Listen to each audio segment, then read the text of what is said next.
Hey, you, and welcome back to another episode of the Western Hippie Podcast. I'm your host, Michaela, and as always, my co host, Willie, is right here by my side. And today we are so, I want to say like shocked, but in a good way, to share my book with you. And I say shocked because there's a part of me that I still can't believe it's out here. But if you're on the video, I'm holding it here in my hands. There she is in all of her realness. The barn off of Colfax Lane. I explain in the interview with Kenley the differences between why this book ended up being its own book. But if you listen to the last episode, you know originally the book was supposed to be titled Be Fucking Brave. And so all of that is explained in the episode. I'm going to keep this intro short and sweet and read a couple pages and then just let you listen to Kenley and I's conversation. And what was really special about it is Kenley is one of my best friends. She knows me so well. And the questions she asked, I was not expecting in the most beautiful way. And it wasn't just direct book questions. It was really about the writing process, the behind the scenes, like what I learned along the way. So I'm really excited for you to listen to this episode. So Willie and I are going to read you a couple pages from the book. I linked the book to purchase off of Amazon below. And then from here, I'm going to read and then just go right into the episode with Kenley. So I hope you enjoy. If you have any questions, you can I didn't talk about the pen name in the book. I'll do another episode on that. But if you have any questions for me or questions about the book or need help with the purchase link because Amazon's being a little funky, you can email me at michaela@michaelamae.com. And lastly, before I read these pages, I just wanted to thank you for being on this journey with me. Some of you guys have been with me for years. And you know, maybe this is your first introduction to me. And I'm just either way, I'm just so thankful you're here and on this journey with me. So thank you. And I hope that this book, reading this book brings you as much healing as writing it did for me. I've spent almost, I'm going to do a whole episode on this, but I've spent almost $30,000 on different healing modalities and personal development. And writing this has allowed me to leave the past on the pages like nothing else has. And so I wish I would have had this book when I was going through all of this as a kid. And I really hope it brings you as much healing as it did me. So without further ado, I'm going to read you a few pages and let's get into the episode with my friend Kenley Tai. So if you have the book, I'm just going to put this in a part that makes sense.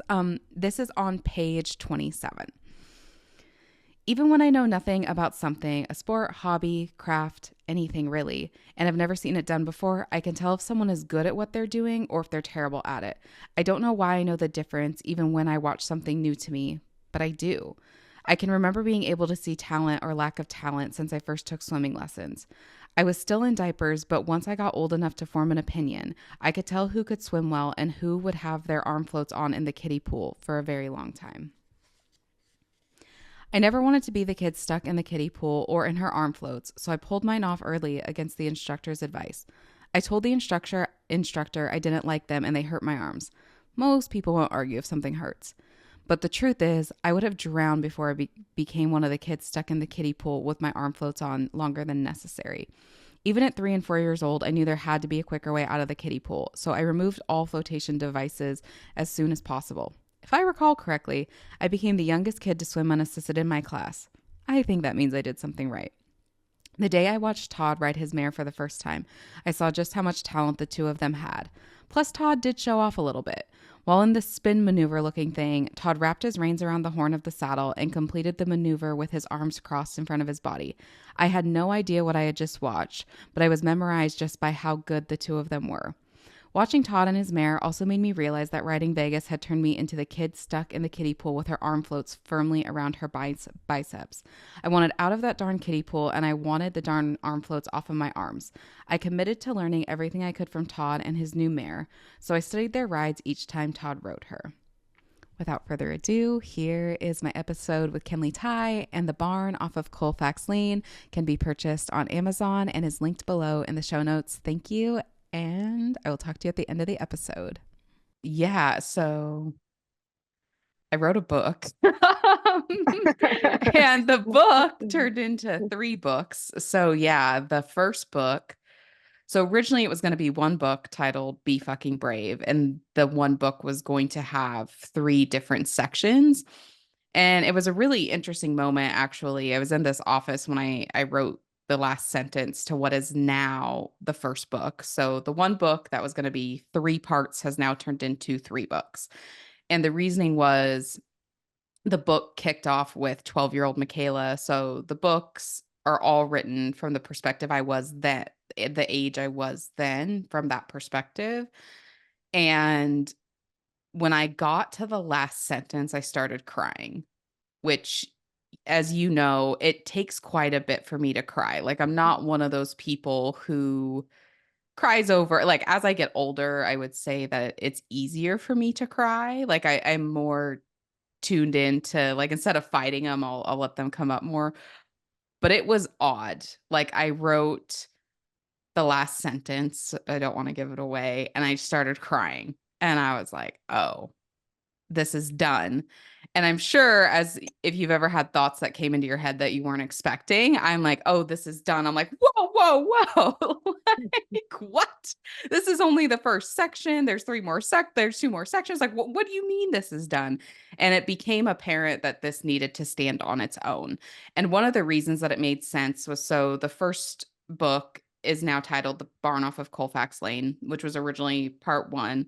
Um, Part one and part two had a lot of repetition because part one is the sexual assaults I was going through with the horse trainer. And so it's 12-year-old Michaela telling her story. Well, when we enter part two, which is titled Be Fucking Brave, which was the original title of everything, we enter the book with the detective coming to my house to interview me about what had happened. So in the interviewing process, it was all redundant. It was me explaining. There were a few things that chronologically didn't come through in the first book. So there actually is more details about the assault in the second book than in the first book.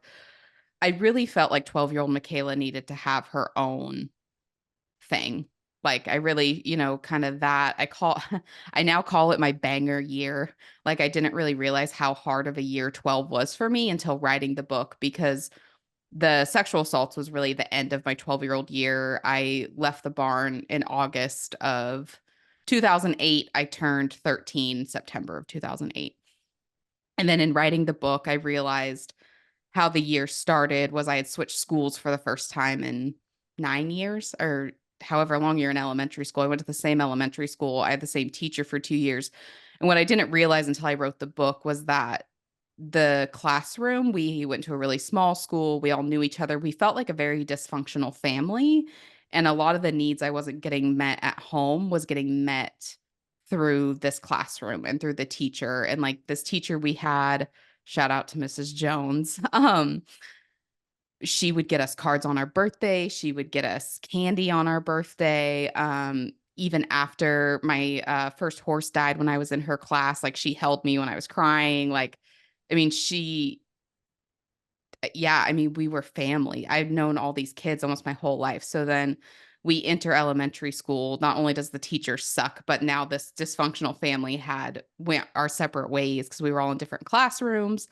And I didn't realize how hard that was on me until I wrote the book. And that stuff's not actually in the book. It didn't make the cut, but I did write it for my own processing. So I'm finally getting adjusted at the beginning of my 12-year-old year, like, to this school situation, emphasis on the shit. And um, my childhood dog dies in November of that year. And so Hootie was 3 when I was born. And I was 12 when he passed, so he was about 15 going on 16, and it was catastrophic for me. I mean, he slept under my crib when I was a baby, he slept with me. I mean, he was never not with me, and so just coming home without him was just awful. And so that was the beginning of my 12-year-old year, and then the end of my 12-year-old year ended with these sexual assaults. So I now call 12 my banger year. And so had it like having wrote that last sentence to the barn off Colfax Lane, I really just felt like 12-year-old Michaela needed her own space and needed her own story for the world, apart from all the rest of this stuff. Like, the other stuff in the book has its, like, big stories. And I think she would have got drowned out by that a little bit. And so it really felt like this just needed to stand on its own. And in doing that, it also gives me time to finish the rest of the stories. Because I promised myself when I started out on this journey, I would write the book until the story was done. And as I kept writing, it kept getting longer and longer and longer. And so this gave me an opportunity to get 12-year-old Michaela's story out, but then also honor her story and then also honor myself now and giving myself the time to not rush this book because I really wanted to get a book out soon. And so this kind of was a win-win for 12-year-old Michaela, for me, Michaela. And then the third book, which I'm not going to talk a lot about that, is called The Perfect Victim. And it'll really like dive into the patterns I believe, I guess, spoiler alert, made me a victim not only once in my childhood, but twice. Like the patterns I saw in myself. And I wanted that to originally, like I said, I was going to finish the book with that, but I really wanted that to stand on its own for multiple reasons. So that's how this thing became a 3-book series. It was originally supposed to be 1 book. And yeah, here we are. I know, and I don't know if you want to touch on it in Yeah. this um, Yeah. review, but I know you'd mentioned your trip to California too with the police report and how that affected you. Did that end up in the first book at all? No, Or but is that I do mostly in the think it second? is important to talk about. Yeah. No. So yeah, I forgot all about that actually. So yeah, so I wrote the book from 12-year-old Michaela's perspective, was had almost I was almost done with 13-year-old Michaela's perspective, but I had finished the police stuff. I just hadn't like finished. I ended up going through the court trials at 13, like the end of my 13-year-old. No, I was almost 14. Yeah, so I was almost done with all of that, but had the police report section done. And I decided to call the police station and ask to get the actual police report back. A couple reasons. I wanted to see what if I forgot anything. And I also wanted to see how accurate my memory was, like in a really weird way of was I actually recalling these events well? And it was kind of freaking freaky how well I remembered them. Like, because there are holes in my memory. And I kind of thought those holes developed over time, but actually they were there. And so the way I remembered it and the way I wrote it, like it kind of freaked me out comparing them side by side. And um, sometimes, and Kenley can vouch for me, sometimes Michaela jumps headfirst into the deep end of the pool and doesn't think about things. So I did when I got the police report back in my mind, I was just confirming my side of the story, if you will. I have never heard the horse trainer who I use pseudonames in the book for legal reasons. He's Todd in the book. So I'd never heard Todd's side of the story. This will all be in the second book, actually, but ended up doing a different court case first. I kind of referred to that of getting sexually assaulted twice by 2 different people. They ended up taking the non-horse trainer case, the babysitter son case to court first. And then by the end of that, I was so tired, we settled for a plea deal. And I'd never heard Todd's side of the story because we never actually went to court.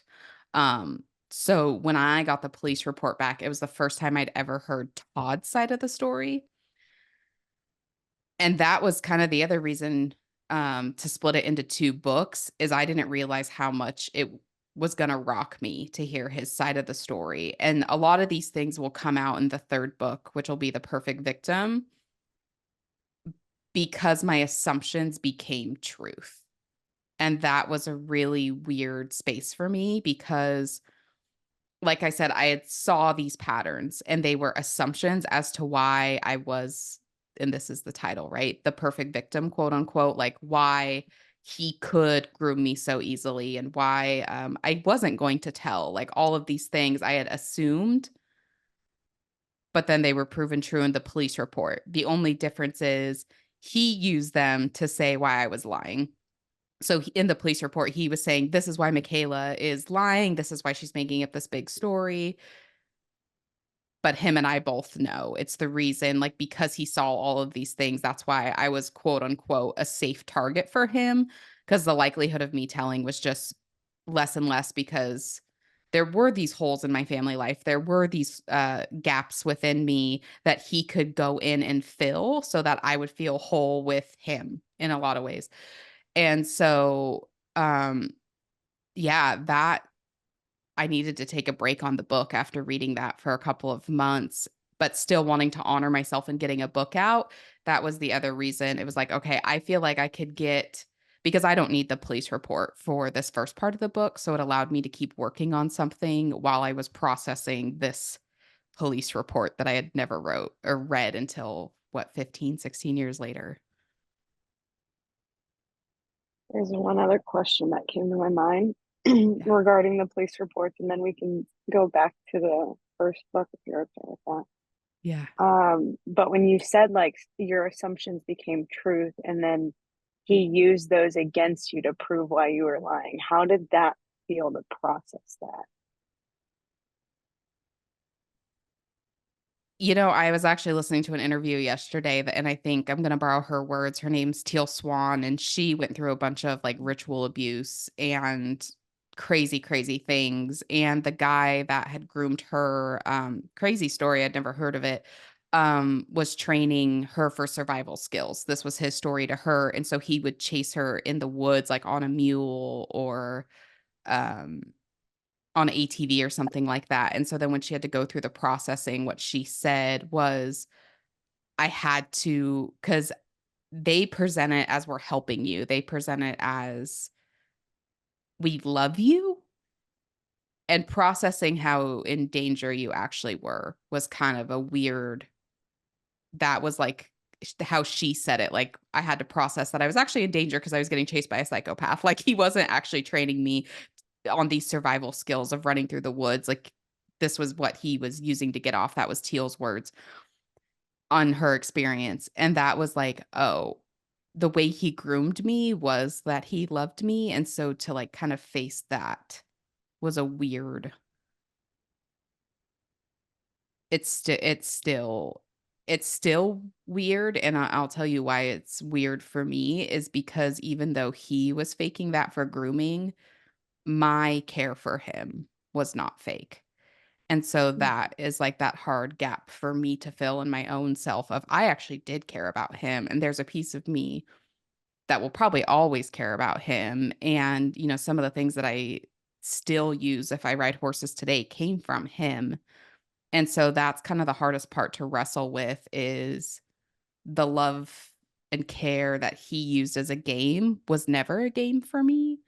And that's been the hardest alligator to wrestle with, if you will.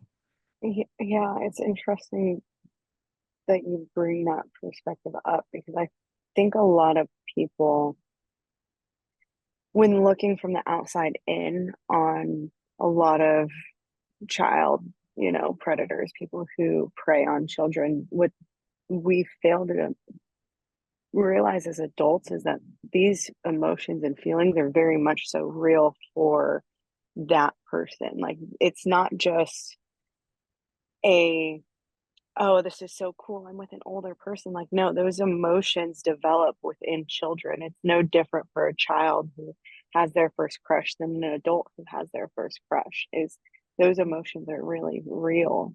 Yeah. Um, and being able to sit with that and understand and be empathetic for any child who deals with this, that they're not just going to get over their, I don't know what you would want to call it, but the person who abused them.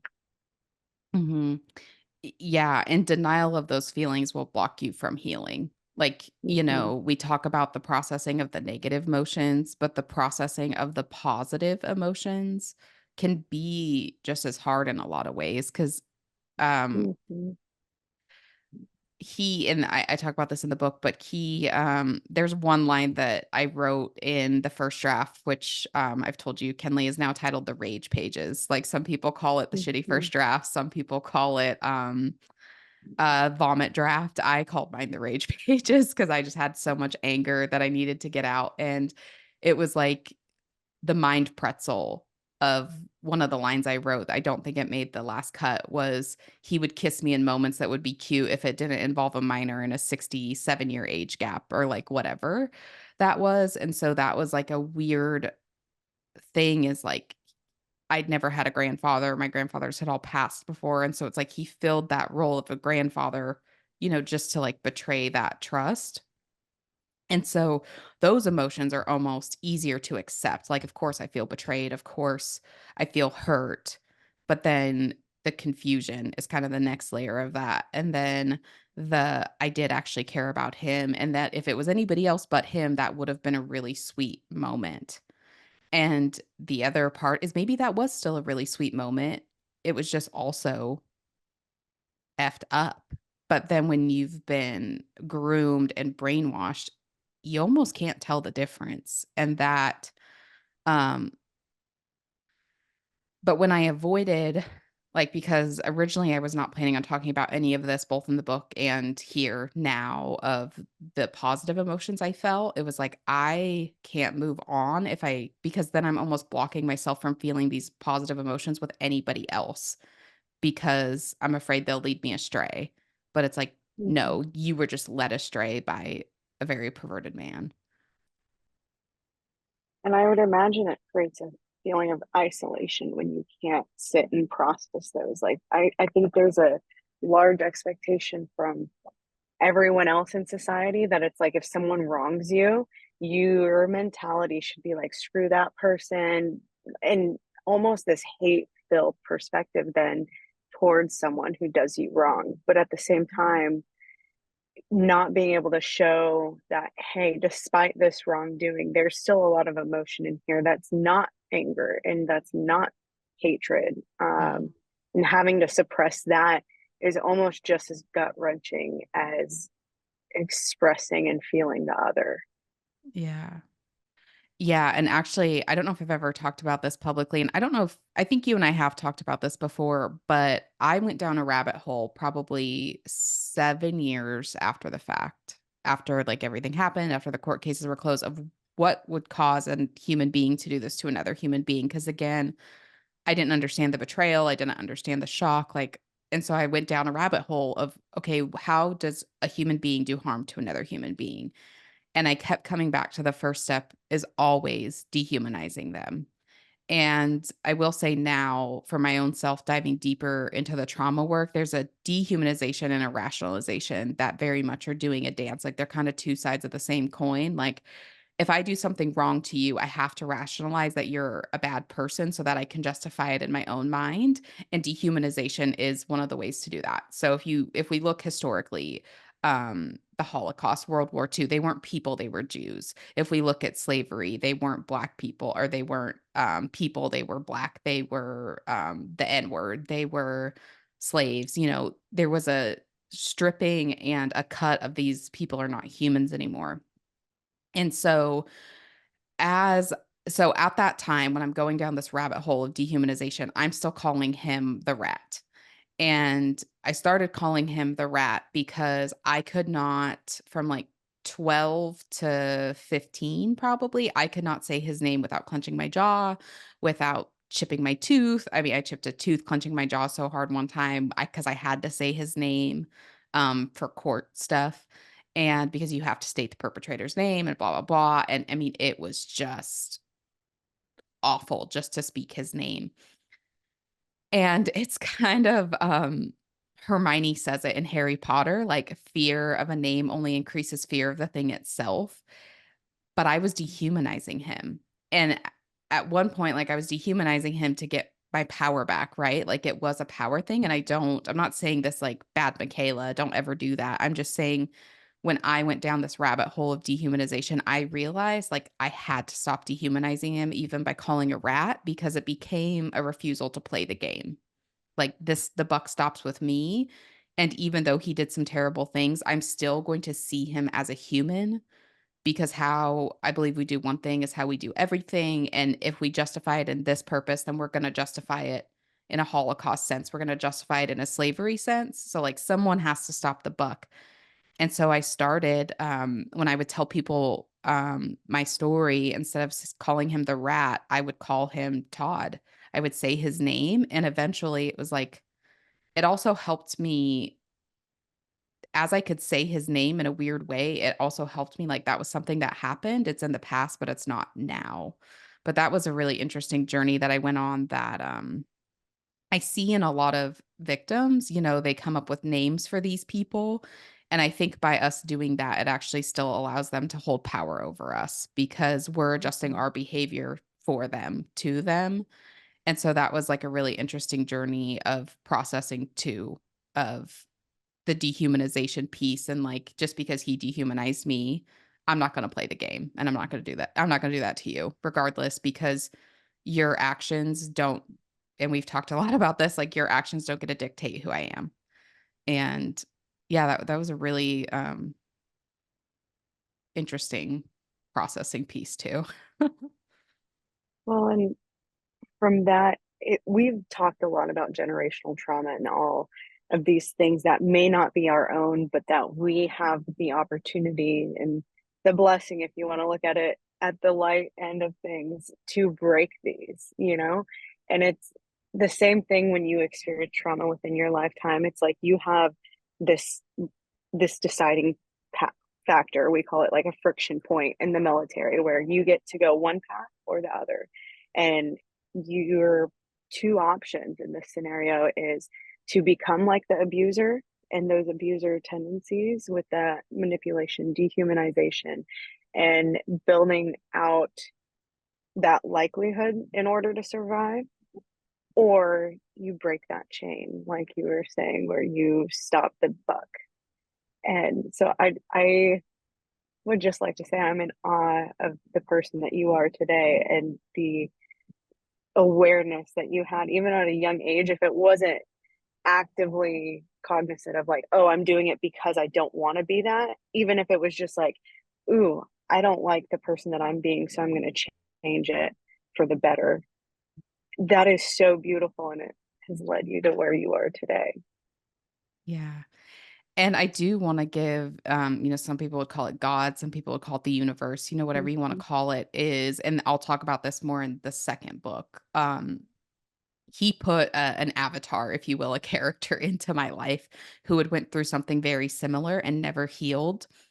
And I think because I didn't know her, because when you're inside the family and the generational trauma, it's really hard to see it. And so sometimes we have to have somebody come from outside to really kind of poke it in the face.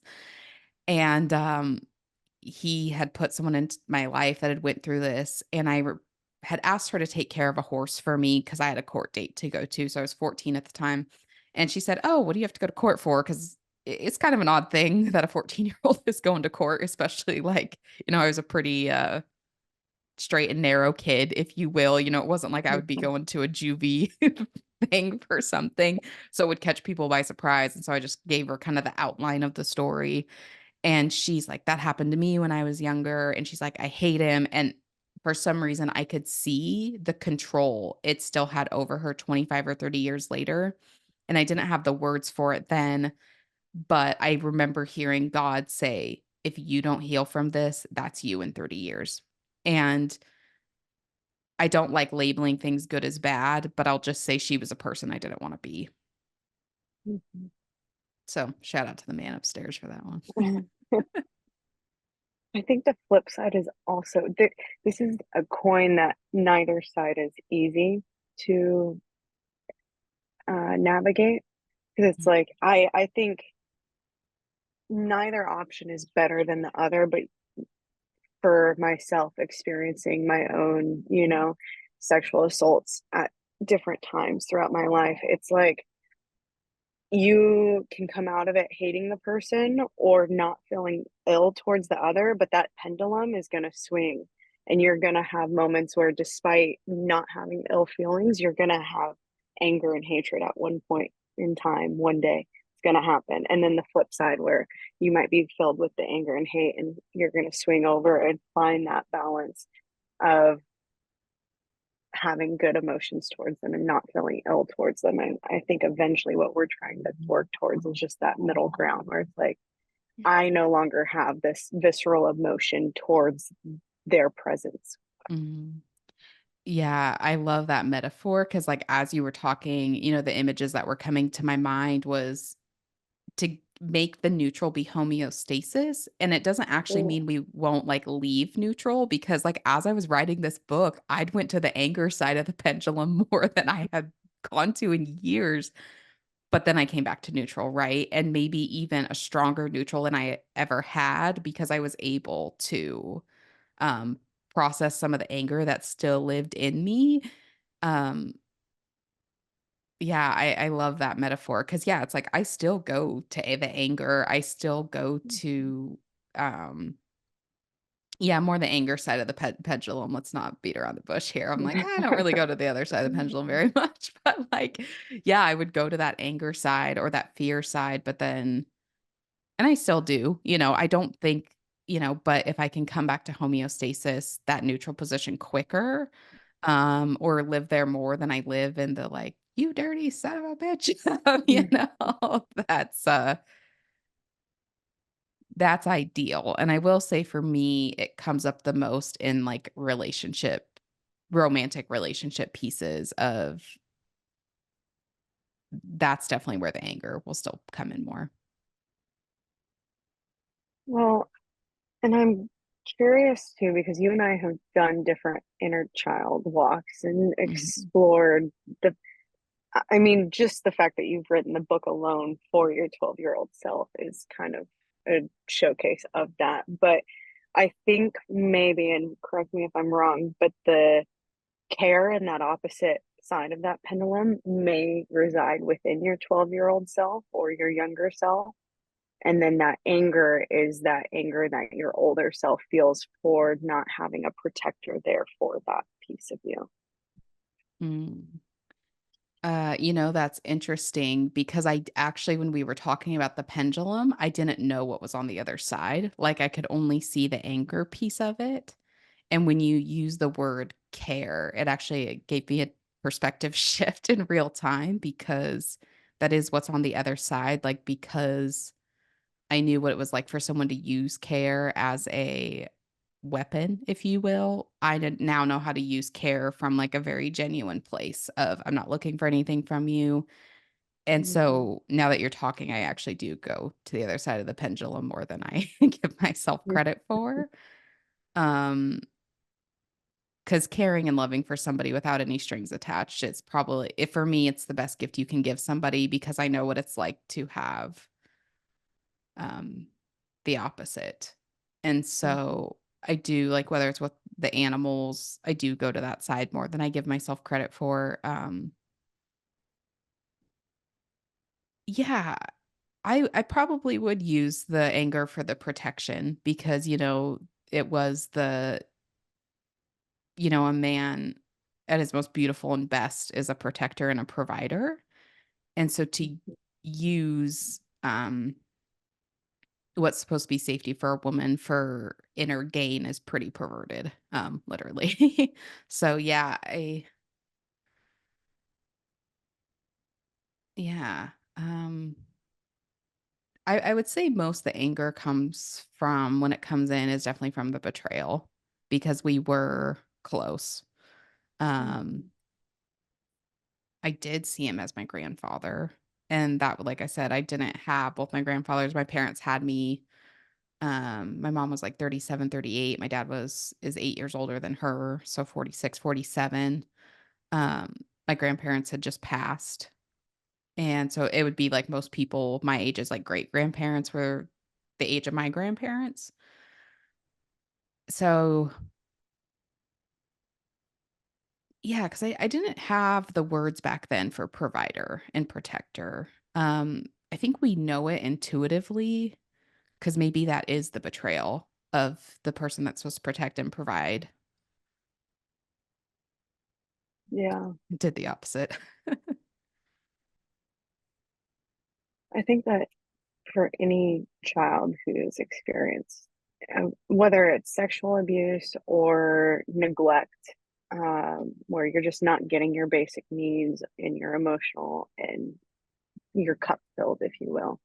Yeah. It comes down to that betrayal of like you were supposed to protect me as an adult. You were supposed to provide for me those Mhm. basic necessities, and when they're not there, it is a betrayal. Yeah. Even if, like you said, the child doesn't have the words for that, that's the emotion behind it.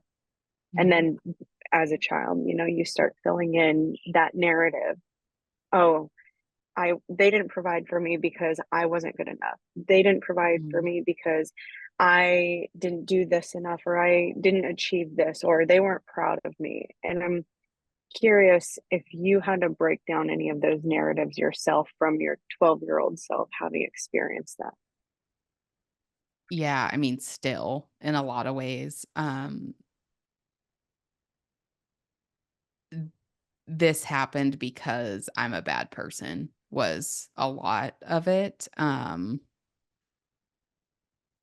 And also that, so at that point, that would have been the second assault that I had experienced. And so definitely there was a belief of I'm only good as like for a sex toy. And that was kind of just hard stop. Um, Still working on that.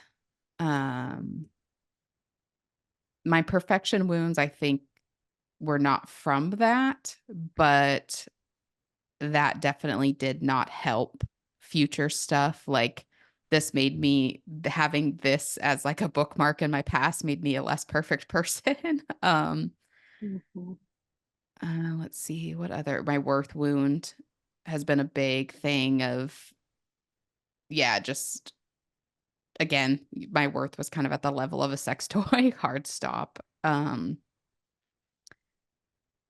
So and this is what we'll talk more about in the perfect victim, but it's and this is what I want, and this is my whole intention of writing The Perfect Victim so parents can see this stuff, because I don't think we talk enough about the unconscious and how a kid's brain from the second trimester to when they're 7 years old is in a theta brain state, which is a hypnotic brain state, and we don't get the alpha brain state until we're 7 coming 8. It's forming, and it's not, like, fully installed till we're 8. And so we don't realize that kids are just it's like watching belief, watching belief. There is no filter of, "Does this make sense?" And so how all the stuff in my family, like, fed in, like, the family beliefs and the family patterns, like, the generational trauma, if you will, how it all bled into the situation. And so I come from a family of workaholics. I come from a family of addiction. And so believing that our value is in what we can do and not who we are definitely fed into again, I don't think it stemmed from this, but it definitely amplified it from the sexual assault, but it definitely, like, amplified it and made it more ingrained in some ways. If I can do this for you, I'm lovable, not like who I Mhm. am makes me lovable. So that has been something that's constantly come up, the betrayal, trusting men again. You and I have talked about it, but Allison Armstrong's work was definitely huge in my healing journey because it gave me a new perspective of men, um, how they could Yeah. be providers and protectors and not, pigs, I guess, for lack of a better term, and I'll be doing more content on this, but I was raised from a line of women who didn't do well with men. And I had a shirt, which, like, it disgusts me to say now, but I had a shirt made for me, given to me by someone in the family that said boys are dumb. And I would wear it to school. And that was my belief, right? And so it's like this very interesting thing of like what we want, we're calling stupid, and then we wonder why. It's like, well, no, I'm not going to be with you if you're calling me stupid. I wouldn't want to be with somebody who's calling me stupid.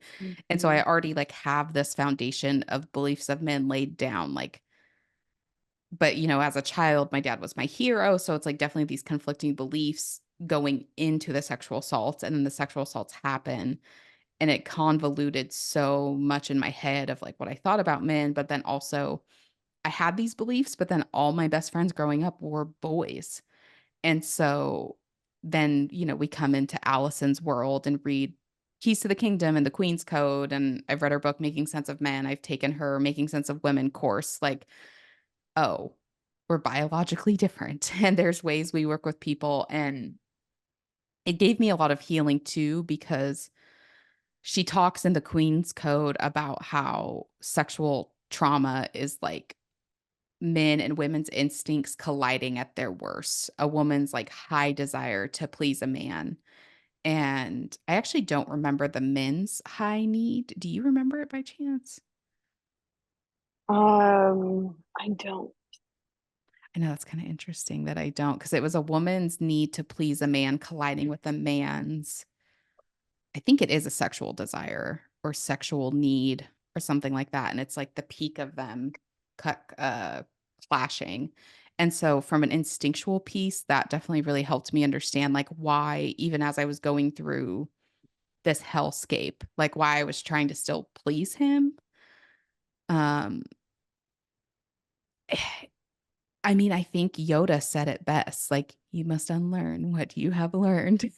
And so it's been sexual assault or not, it's been a process from 12, I would say, from when I turned 12, 13, because my quote unquote healing journey started when I just didn't want to hate the bastard. Like that was kind of the term I used at 12 and 13 was like, I just don't want to hate the bastard because I don't want to chip another tooth was the big thing. And, my jaw would hurt and like there was all these things. And so that was like the first step in my healing journey. And then I got into like the brain work and the somatic work and all this stuff. And I'm like, oh, it's really just an unlearning, but it's not just around the sexual assault. It was like all these beliefs that were installed in childhood.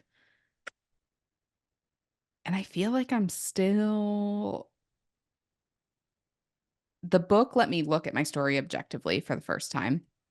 I went from it was just a thing that happened to like, holy crap. Like that was a mind pretzel.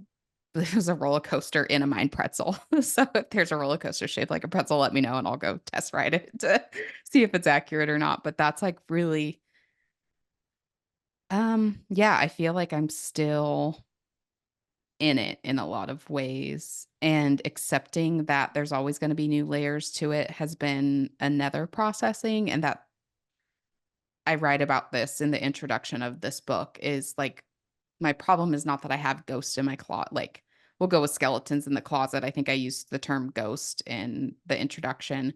um we talk about coming out of the closet, sexuality or spiritually or all these things, but like we all have skeletons in the closet that we have to come out of. And this is just another one of my closets. It's another skeleton.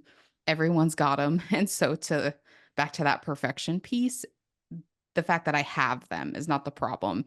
It was the fact that I would try to hide them Mhm. or deal with them on my own in the name of perfectionism. That was the problem. So I guess throughout the writing process, there has been a big acceptance piece as well of we've all got skeletons. And, again, thanks to Allison, I thought really gave really good tools in her book of how to deal with the skeletons of going, considering going back into the dating realm, if you will, of no, you address this stuff on the first date. And if it's because if it's not Mhm. going to work on the first date, it's not going to work on the 10th date and it's not going to work on the 100th date. So get it out now and even get on the phone and get it out before you even consider meeting in person if you meet like online or, whatever. And having like those tools definitely has brought me peace, not only in relationship, like romantic relationships, but in friendships too. Like, yeah, if this isn't going to work now, it's not going to work then. So, long way to answer is I think it's just always going to come in layers. And Mhm. yeah, yeah, leave it at that. You said something earlier um, regarding Allison's teaching, and what I find interesting is Mhm. both you and I have struggled to sit within our feminine. There's What are you no talking hiding about? that we can attach to a masculine energy very easily. And I'm curious, side note, I'll circle it back, but I want to finish with this one Yeah, thought first. yeah. But you'd alluded to having to work for love or having this free limiting belief that love doesn't come naturally because of who I am. I have to work for it. And what Allison also highlights in her book is to be in the feminine is to not work for love, not seek out attention from others, but rather sit within yourself and allow it to come to you, because men are Mhm. drawn to a feminine spirit, and femininity is found within self. It's not found externally. Mhm. Um, so I wanted to kind of go back and Yeah. highlight that piece, that what you said. I think that's part of why you and I struggle with the sitting within the feminine for so long. Because I certainly growing up had that limiting belief where I have to earn love. I don't deserve it because of who I am or just existing. Like, I have to do something for you to validate me and then want to love me. And then going into dating, it's like we've also had this conversation where it's like, I need to fulfill your needs, whatever they are, even if it's engaging in sexual behavior that I'm not yet ready for. I need to do that for you in order to be worth loving and worth protecting. And then circling that back to the protecting piece. Shoot, I should have written this down because I'm starting to lose it. No, But just, you got it. I think seeking outward and being that masculine to be our own protector in those areas felt safer than being within our feminine. Mhm. So I'm curious if, how do I want to phrase this? If, oh, hold on, I'm You, losing it. you got it. Hard work, Yeah. So it has to working for do, love, feminine. Yeah. mm-hmm, mm-hmm, mm-hmm.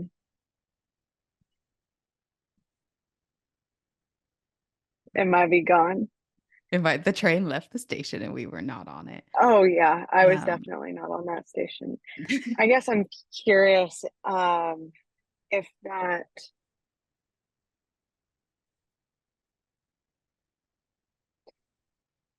we kind of went over that, so I don't think it's that. I don't know. What do you think about that piece?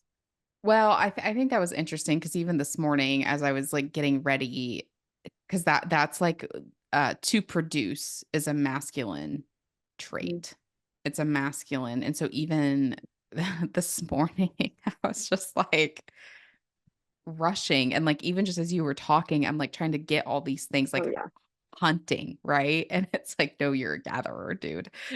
And so it's really funny because there are certain aspects of my masculine or being in the masculine energy. Cause yeah, you're exactly right. Like if the masculine men around me are not going to protect me, I'm going to protect myself. Um, and arguably, so this is actually an interesting thing I've observed. Again, we'll talk about in the perfect victim. Um, Men that abuse are in their feminine because manipulation is a Mhm. feminine trait.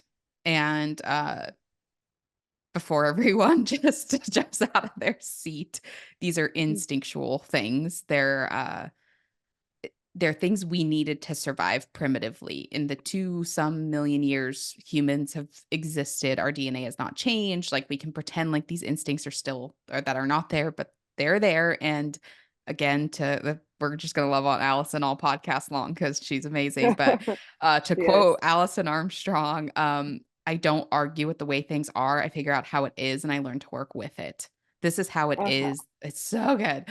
Like this is It how it is. is. This is how our brains work. And to deny it is a dismissal of ourselves and it's counterproductive, quite frankly. And so, manipulation, men had their physical strength to protect themselves, women had manipulation.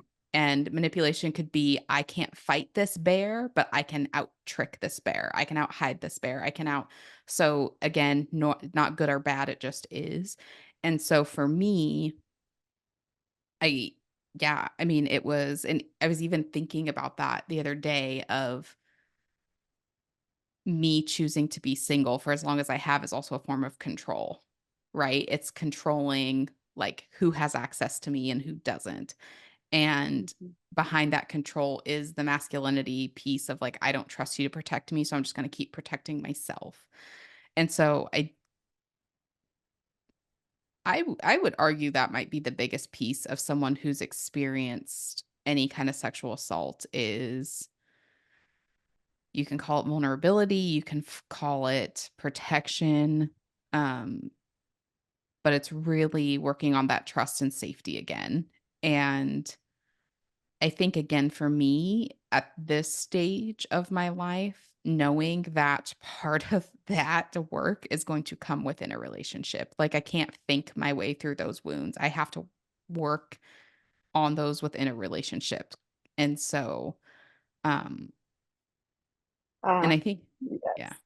hmm And I think just acknowledging that sometimes is really helpful of, and I had this with, some of the work I do back to the perfection wound. It's like, it's never going to be perfect. And you get to a point where, yes, I want Mhm. to be far enough ahead of people that I can help them. I want to be, um, there were certain wounds I wanted to work on outside of a relationship. I knew that for a long time. Mhm. I talk about this more in the second book, Be Fucking Brave, but had entered my first relationship when I was 19. And the title of that chapter is I'm fine. Everything is fine. And then the quote underneath it is from Two Broke Girls of like, fine does not mean fine. The scale goes, I hate you, or like, I love you, you're good. I hate you, fine. Like, fine is like at the very last Mhm. scale. And it was this confronting of I was not fine. And there were those things that when those things came to the surface, I did want to work through those by myself. But now I'm to the point where it's like, dude, you can't work through these by yourself because your issue is not a singular issue. It's a duality. It's a relationship issue. So, um, I don't know. I do think just being honest. I keep coming back to just being honest and like the communication skills we've learned through Allison's work of these are my issues. If you do not want to, like, if this is going to be an issue for you, um, bye. Like, and Yeah. it's not like and getting rid of those scripts, if we go back to the worth wound or the other, getting rid of the scripts of I'm not worthy of someone dealing with this. Like, I don't want to deal with this. So how can I expect anybody else to deal with this? Like, no, deal Mm, with it. mhm. And there's going to be someone who, because what you and I have talked about, like, someone could come with us with an issue and we would never say, like, Yes. now there's probably going to be some issues. It's like, yeah, I'm not the partner for that. Right. Yeah.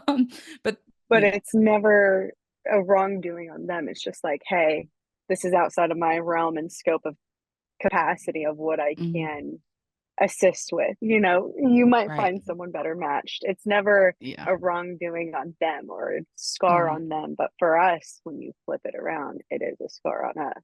hmm Which, that being said, you've cued the train. It came back to the station and I was on board this time. And it was exactly actually what you ended up going down the piece. Because right before I brought up the Allison and being within your feminine, and we were talking about love and having to earn it, we were talking about baggage and how this is like a skeleton within your closet. And um, it was exactly that, the luggage and being carrying it around and then feeling like no one's going to love me because I'm now carrying this around like I'm unlovable because of this scar.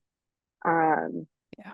and I know I carried that around at a really young age, and it's not an easy emotion to sit with. Like, not only am I unlovable, hmm um because I don't work hard enough to earn this, or whatever limiting factors you create. I'm not perfect, but on top of not being perfect, now I'm also carrying this external scarring, if you will, of like, hey, not only am I not perfect, but I've also been abused. So now I'm not worthy of love because I'm tarnished in a way.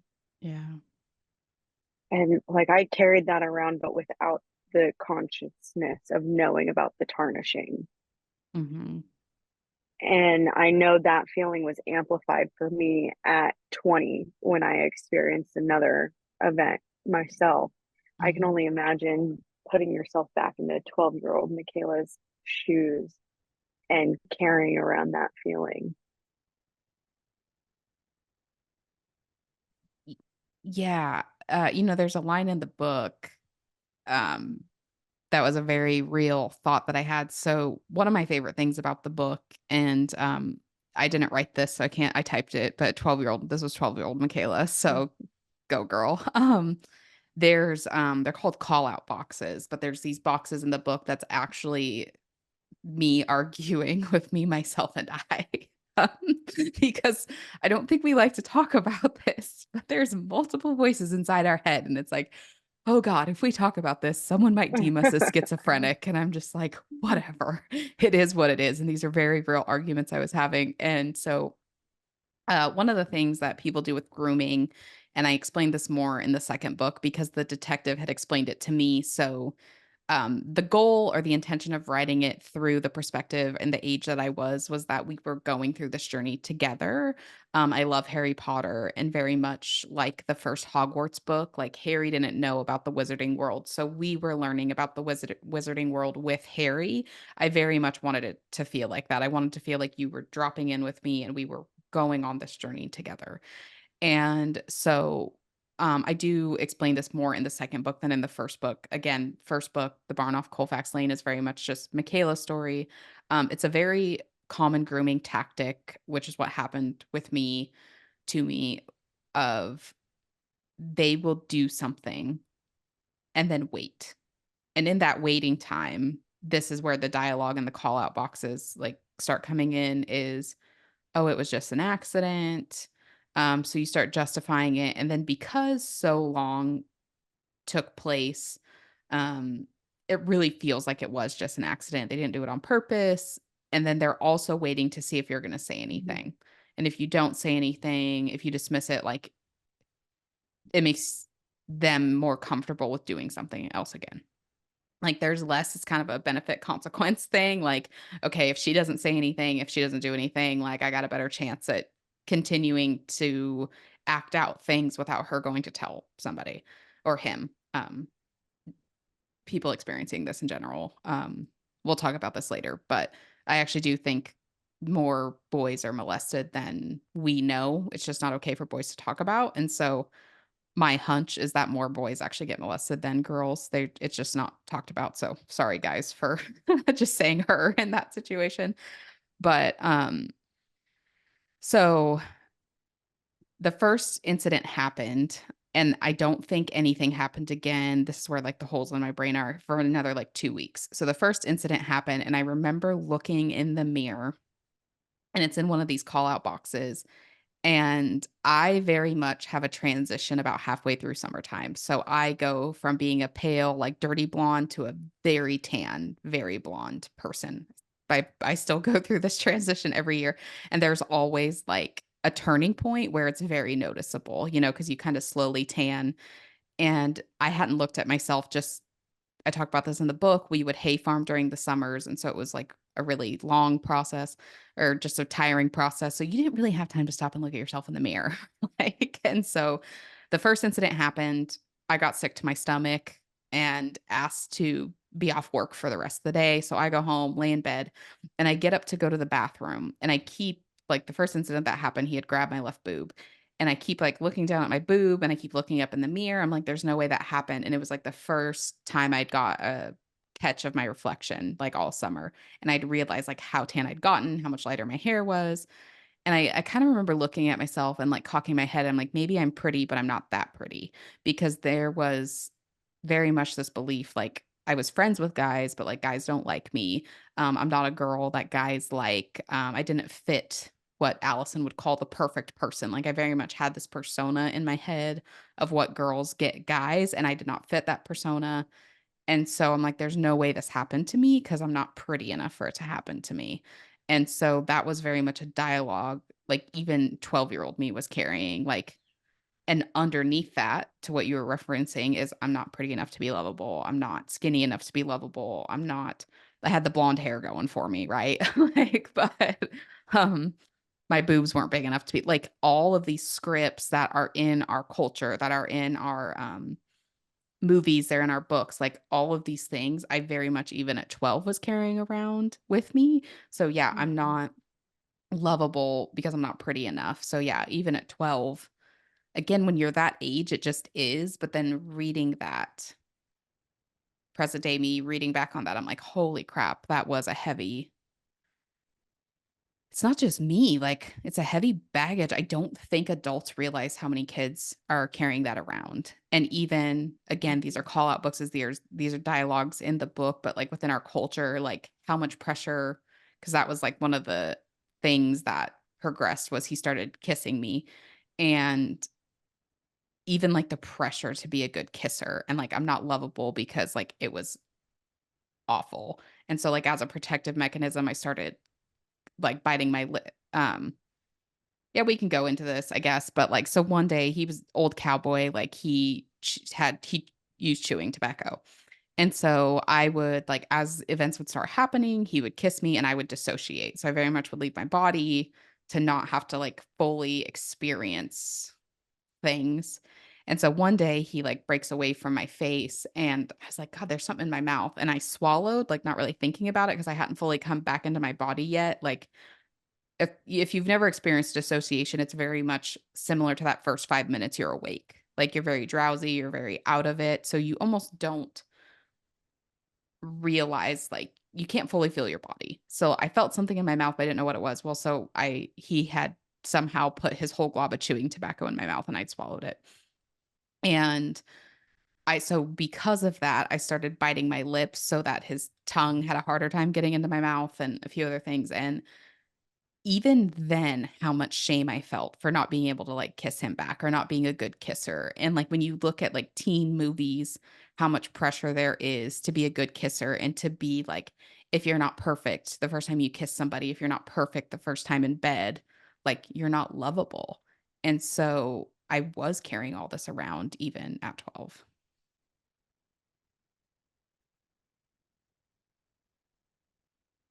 Um, I'm curious because you've mentioned before as well. So you took Mhm. us kind of into the barn, I'm Yeah. assuming is like where some of this was going on. So you've Mhm. taken us down that path. And then also you've mentioned pieces about the court case.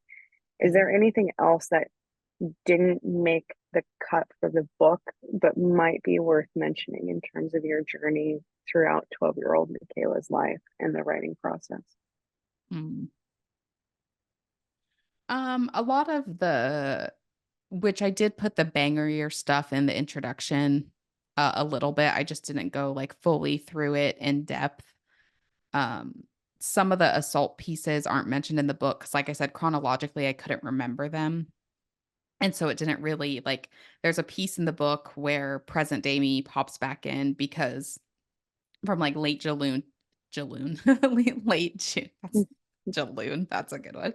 Late June to, August, that's when my brain is very much like, that's where the holes in my I call it the Swiss cheese parts of my memory, like, that's very much where the holes exist. And so there are pieces of the assault that aren't in there, but they are in the second book because, I'm telling the detective. And so I had said to the detective, "I do not remember things in chronological order." And he's like, "It doesn't matter. Like, you just need to tell." So those pieces didn't make it, but they are in the second book. Um, there are stuff with the family that I ended up cutting out until the third book, because I really wanted to lay that stuff out in the perfect victim of the family patterns. I Mhm. also, there's a lot of, like there's a lot of interesting stuff that comes out, I guess, with book stuff. So it's like you're already dealing with kind of and I tend to deal with the fear of success more than the fear of failure. Um, and so there's a lot of like emotional stuff, even just putting a book out into the world. And talking about the family patterns was not stuff I wanted to deal with in the first book. I wanted to wait and deal with that in the third book. I really wanted to get my first book and second book out, kind of get my feet wet with not only just writing a book, but launching a book. So a lot of that stuff got cut for the first book, but it will be in the third book. So the only thing that really got like cut, because the first book is very short, it's about 18,000 words. Um, the whole book's about 22,000 words, it's about 100 pages, because there is a sneak peek of Be Fucking Brave at the end of the first book. So when you buy the first book, you will get a sneak peek of the second book. Um, So yeah, I don't think that is coming to mind. There's nothing that got cut that won't be somewhere. Like it'll either be in book 2, it'll be in book 3. But yes, I did cut some stuff out of book 1, partially for redundancy, and then second, with getting this book out, there were family stuff that I did not want to deal with until I got my first couple books out, because the third Um, book's probably going to cause problems. and I'm curious because we met in college, Mhm, in a communications class, which I was absolutely terrified in. But one thing that we had in common was writing and the enjoyment for writing. And I remember you also telling me about your creative writing class you were taking and arguing with the professor over certain things. I And would I never. remember I remember you expressing an interest in writing a book at some point. And this was years ago. I've been in the Marine Corps for 3.5 years, and then this was probably 2 years before, about a year and a half before I decided to join. Mhm. Um, so close to 5 years ago, which is insane to think about. Bananas. Oh, Mhm, I'm curious going from there to now. I feel like within yourself, you knew that you wanted to tell the story in a book mhm. format. Yeah. What did you think the purpose of telling your story was back then versus when you actually applied pen to paper? What did it turn out to be? What do you want this book, someone walking away from reading this book, to learn? You're gonna love this one. That was a really good question. That was an awesome question because you're gonna love this one. So I started writing this book in 2019, which was when we were in class. Mm, I'd started writing 2 books in 2019 we were in class together like January to March or April was like first semester. April, which oddly enough, we're in April, is Sexual Assault Awareness Month. And so I did this. There was 2 photos and 2 videos I would post a week, and I, like, really went into this stuff. mhm, And at the end of April, and I was also in Brazil, to go see my film school best friend who lives in Brazil. I went to and it became very evidently clear, I'd already started writing the other book. I started writing that in, like, December or January of I think I started writing that in December of 2018, and so continued to write it, and I was just writing it by hand. Like, I had a journal, and every night I would write. I would see how I write is, this book was a little different. I That's why I say I don't write the books, I just type them. Um, this book was a little different. I didn't see anything, I just heard. Like, I heard 12-year-old Michaela talking to me, and I was just, like, writing what she or typing what she was saying. Um, Fiction books, I see the scenes in my head. I don't know if this is from my film school days. I don't, but I would see the scenes and I'd write them. So I'm writing this fiction book.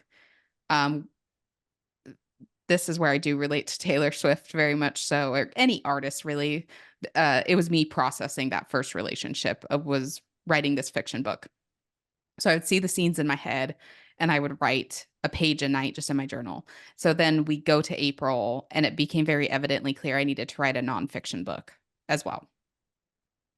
And I don't know why, but I knew I needed to get the nonfiction book done first. Don't know why. I still don't really know why, but even now I feel like that's why it's so important for me to get these 3 books out first. And then I will go as of right now, because I don't identify with much. Like, I don't really like wearing huge identities. A writer is one thing I will identify with.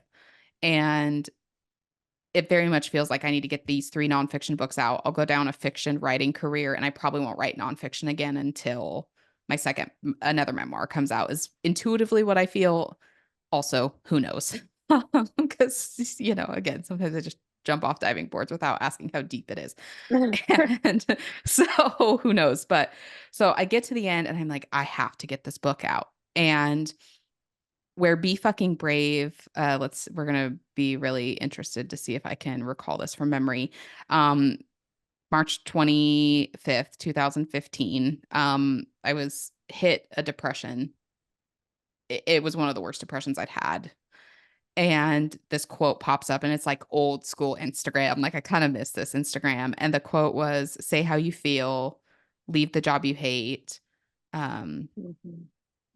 say how you feel, leave the job you hate. Say things that matter, stand up for things that matter, love with every ounce of your bones.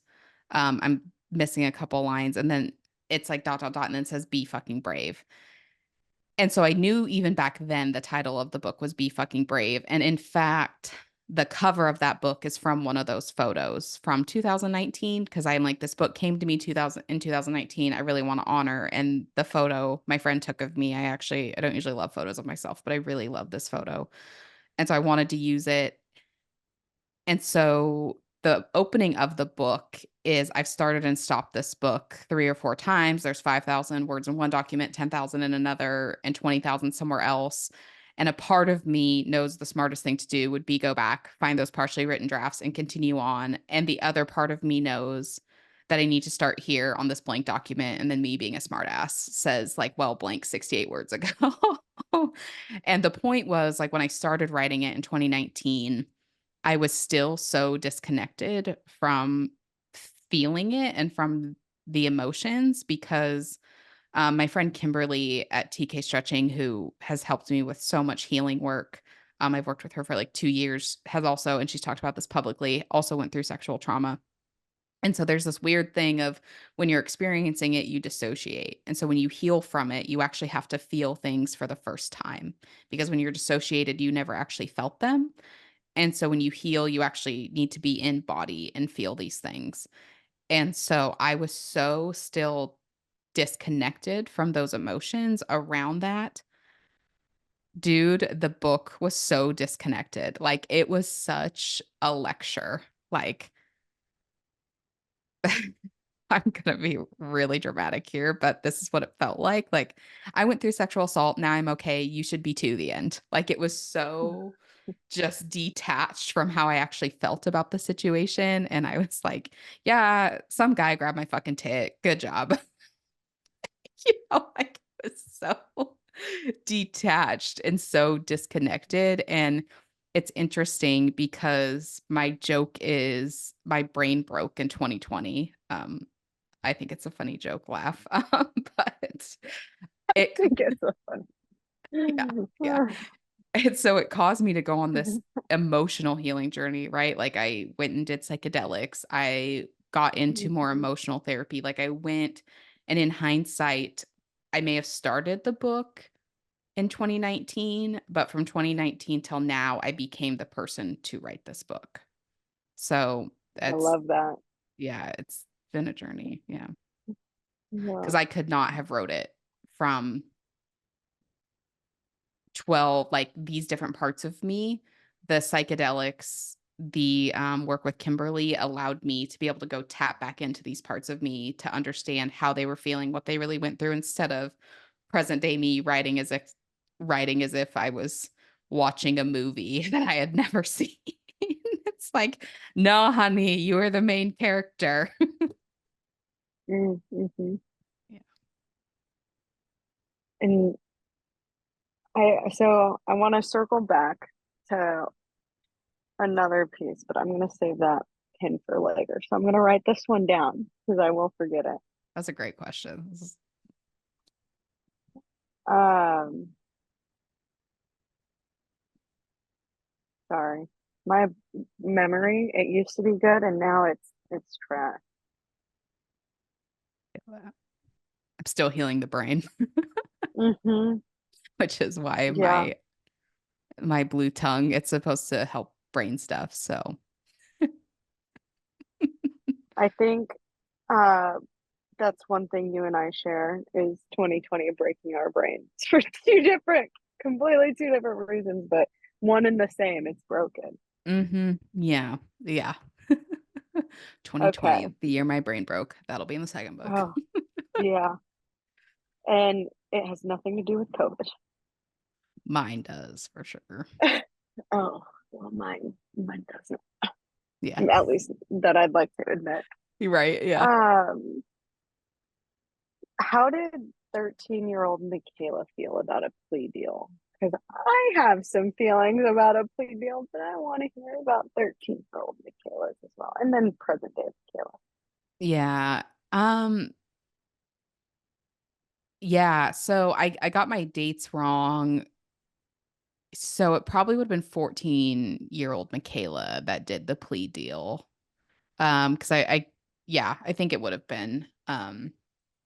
I'd have to double check because the only reason I kind of remember this is I went through the first trial August of 2009, right before I turned 14, and then we had to write, and this was kind of where I learned that writing would help me process things, um, Mhm, is we had to write.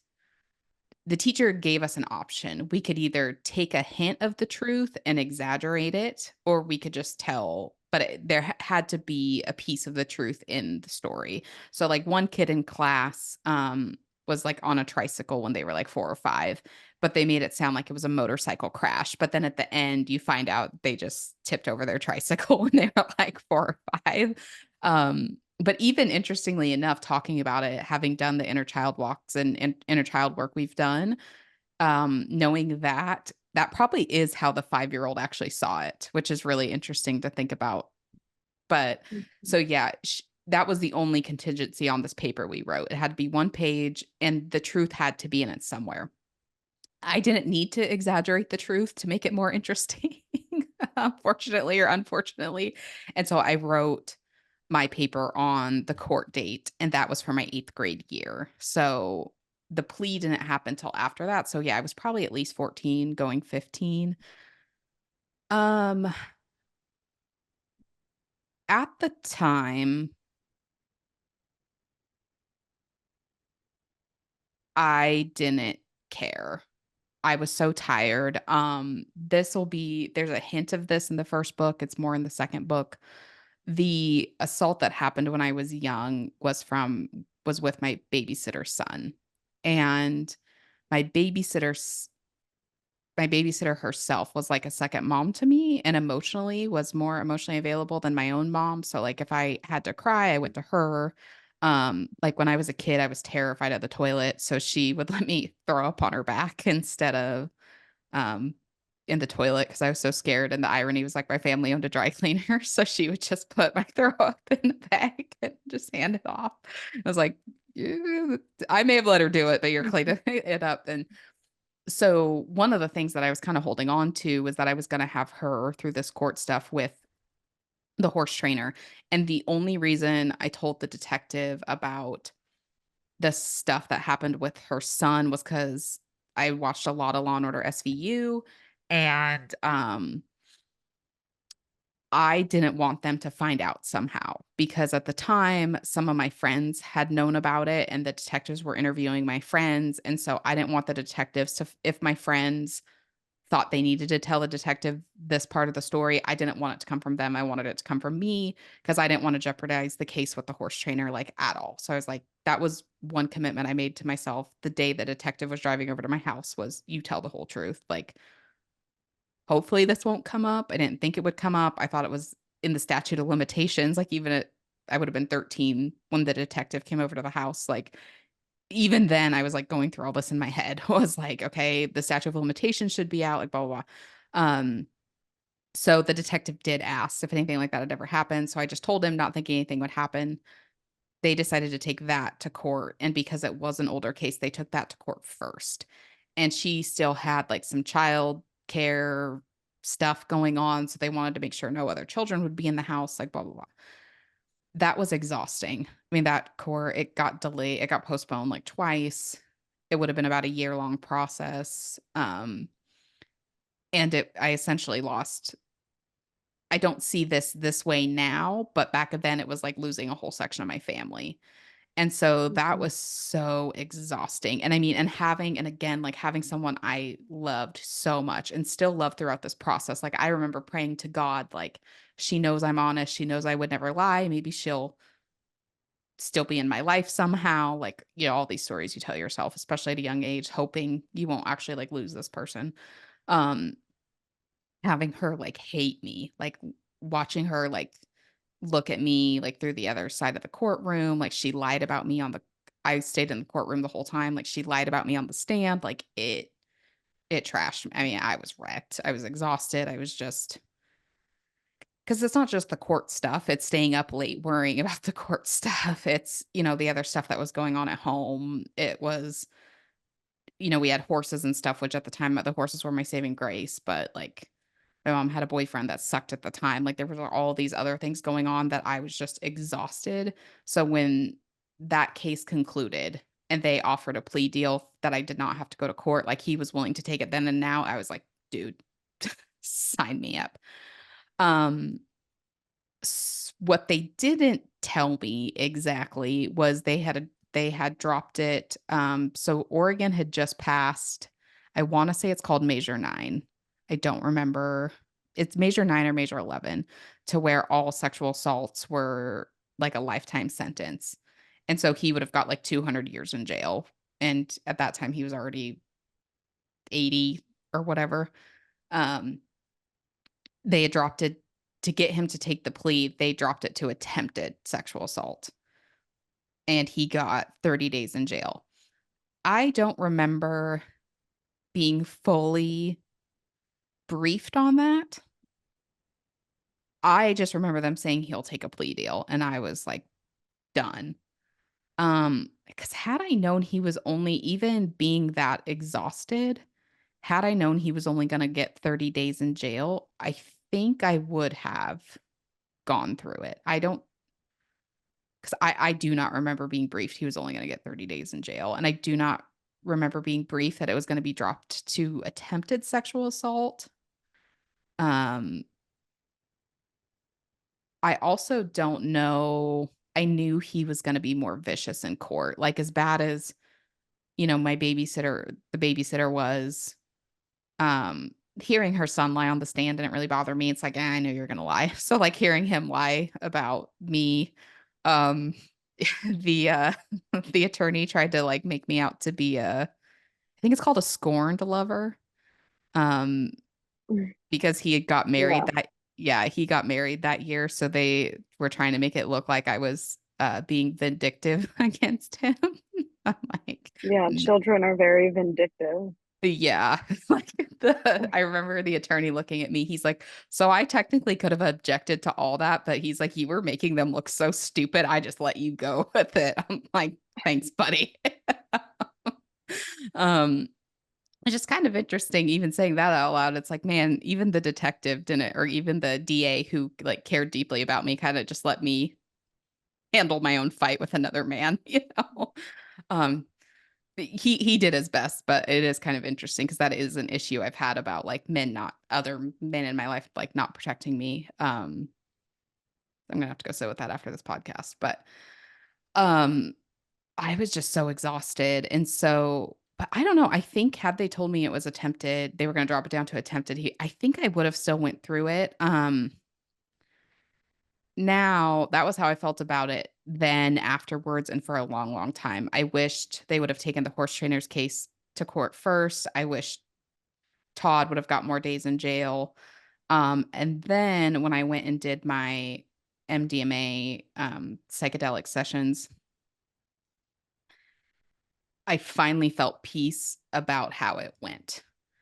And the reason I felt peace with how it went is I only remembered one instance happening with the babysitter's son. It's actually, it will be in both books because the only reason I think my brain allowed me to remember as much as I did with the babysitter's son was my body, I believed, was trying to prevent me from getting raped again. Like, I believe that's why my brain allowed me to that memory to resurface. And maybe it just started resurfacing due to the nature of what was going on. I don't fully understand that. Um, and so there's a reason it'll tie in the first book of why I brought that up in the first book. Um, I only remembered that one instance happening. And so I was really upset. Like, one, it had happened so many years ago. It didn't feel like it had an effect on me anymore. So I was like, why did we waste all this energy taking this to court when I really wanted to take this one to court and put the energy into that?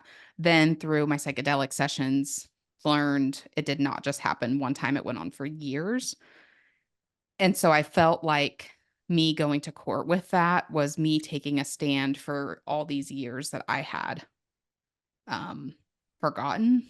Like, and then it had become clear like other kids were getting molested at daycare. And so I actually had a lot of peace with that because even though it was a judge trial, essentially the judge didn't like me. So he was not guilty on both charges. There was like two charges. I can't remember either. Think it was I think it was rape of a minor and I think it was sexual assault of a minor. I think were the two charges. Um he was not guilty on both charges.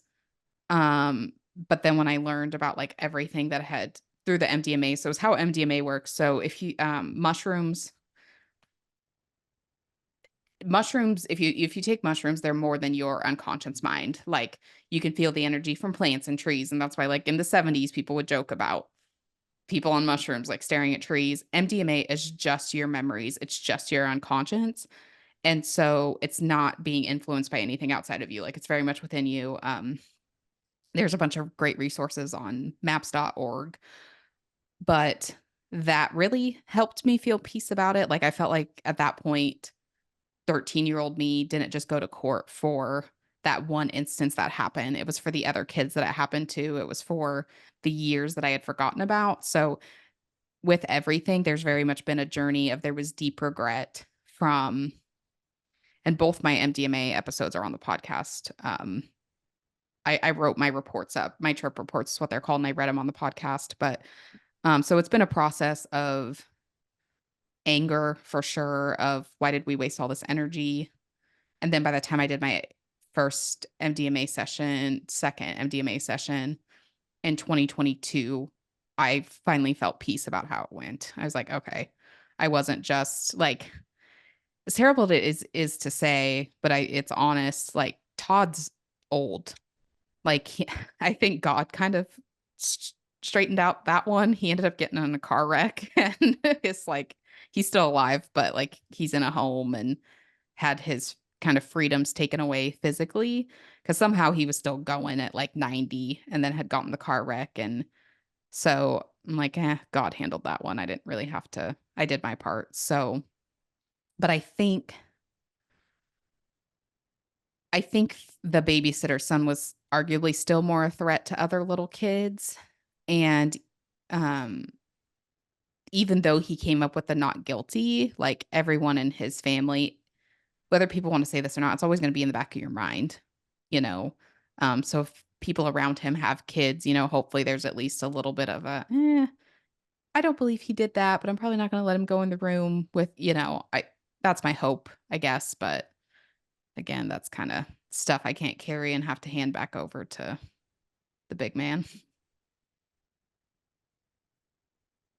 Yeah, I think I can't imagine letting someone go, but I, I know that that's more common than not, Mhm. especially when it comes to he said, she said cases, Mm. um, which is oftentimes why people don't report. And I do also know because I've experienced the flip side of that.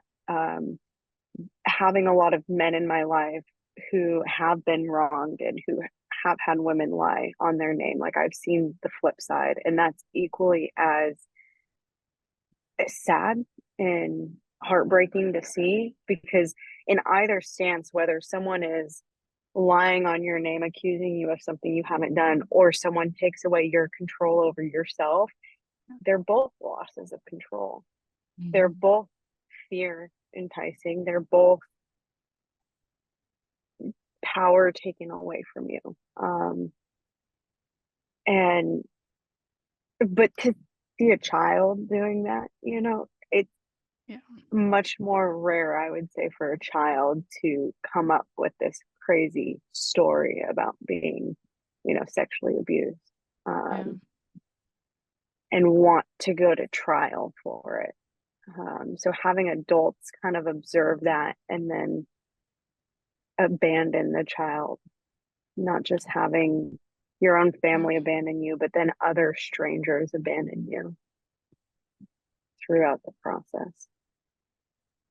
Yeah, and that's been surprising to me because the original detective who had interviewed me for Todd's case, said that he never thought I was lying. And that detective was, I mean, he's amazing. I still keep in contact with him and check in on him every now and again, because he was a family friend as well. But he small town stuff, I tell you, man. Um, but he said that most people that are lying don't make it through trials. So, like, he doesn't really waste his time because he's like, if you're not telling the truth, you're not gonna get through this process because it is hell. And that was, I Mm-hmm. think that this line might have got cut from the book. It's probably gonna be in the second book. I think it is in the second book, but, like, my world crumbled and the only thing I had left to stand on was the truth. And that really was the only thing that kept me going, was that inner knowing that my babysitter's son, my babysitter, they were lying, but I was telling the truth. And that was the only thing that really kept me going, was my word. And so it's been interesting to me watching the cultural stuff of women lying, because that was very evident to the detective. And mind you, this is 2008, so 14, 16 years ago. Um, they just weren't worried about it because they're like, you won't make it through the trial process if you're lying, because it is hell and there's postponements and postponements, and people that lie don't tell their story straight. And so, um, that's been an interesting phenomenon to me, because I actually, some people would disagree with me. I would rather see a predator go free than an innocent man locked up for, um, being wrongly accused. And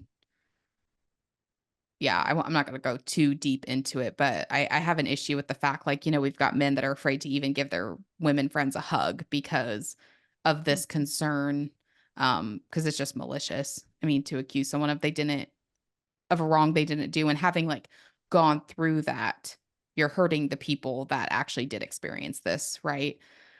Mm-hmm. And Oh, so, yes. yeah. Yeah. I mean, you're just making people who actually have to go through trials, you're just making their word weaker. And, I have a big problem with that, especially, because there's more, there's a ripple effect to more than just you, right? And, yeah, so that was interesting to me with the judge, yeah, not taking my word seriously. And that's why I don't want to, like, with the ADA not really standing up and saying, like, not objecting, like, that does bother me a little bit, thinking about, like, you were just kinda letting a 12-year-old take the punches and not saying, like, "Dude, hey, this line of questioning is actually not allowed."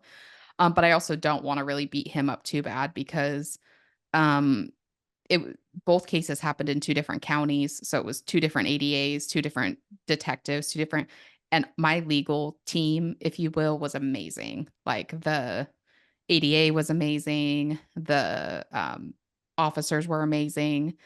The one officer that I said I still keep in contact with, he's just awesome.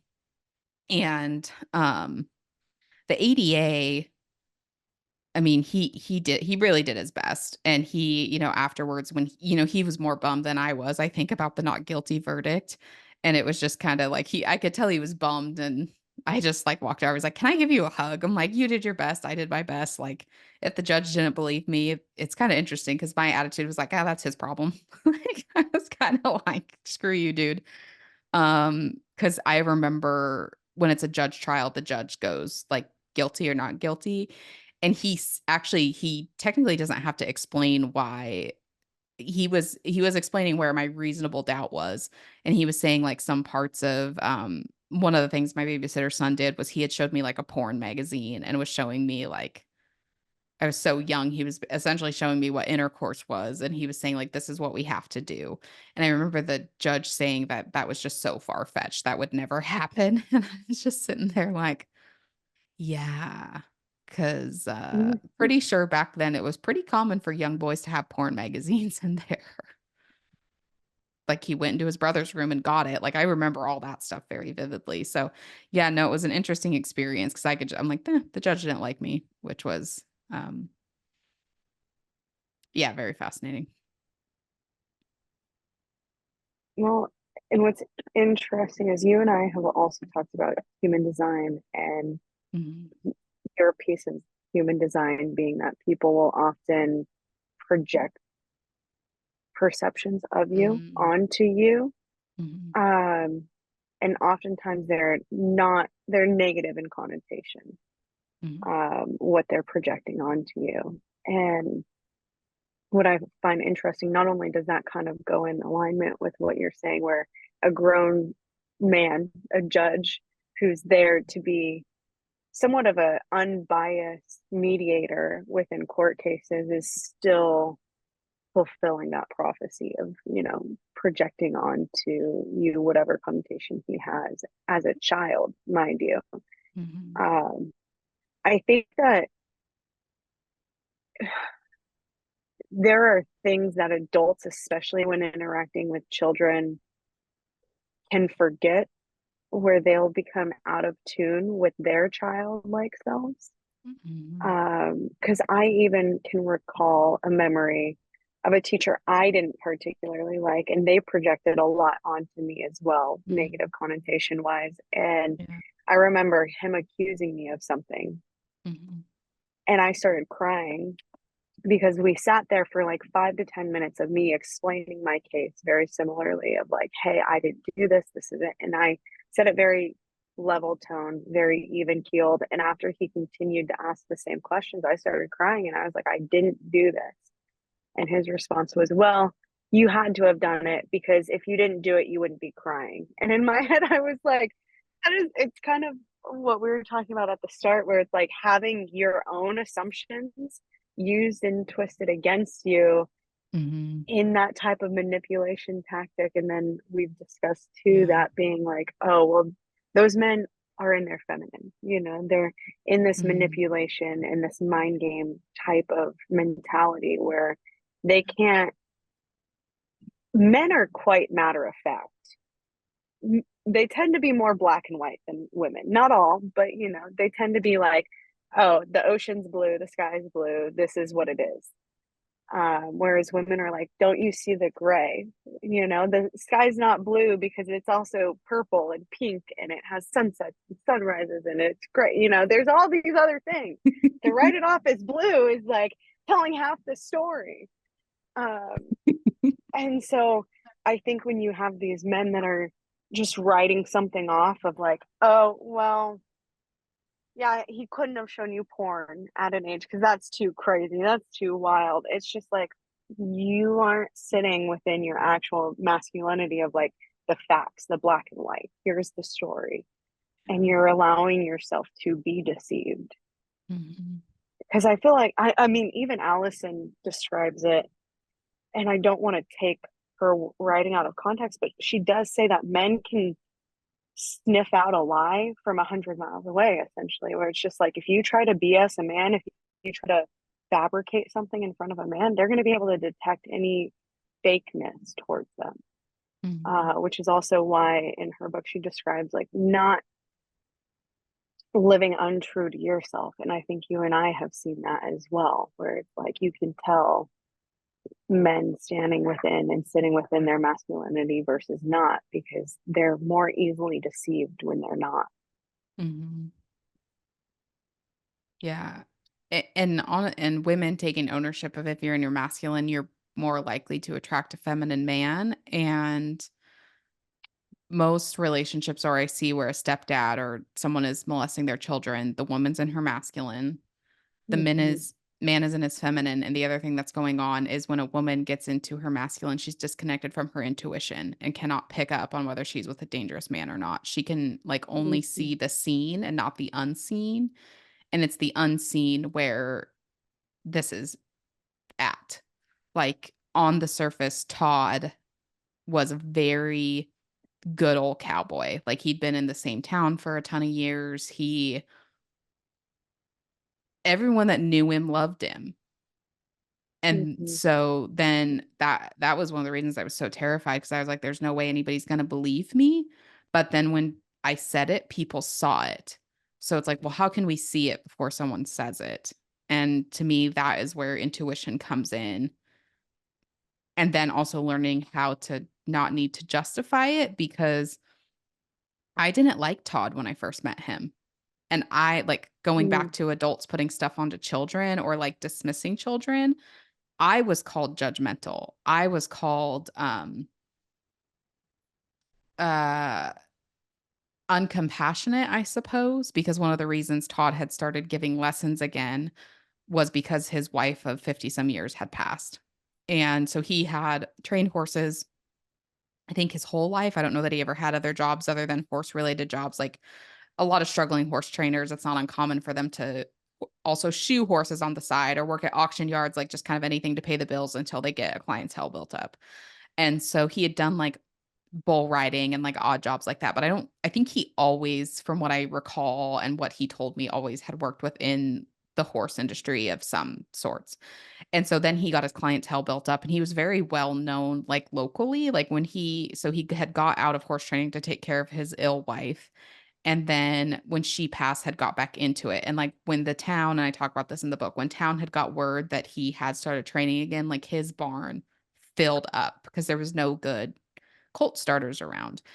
And I remember when I first met him, like right after his wife had passed away, I did not like him.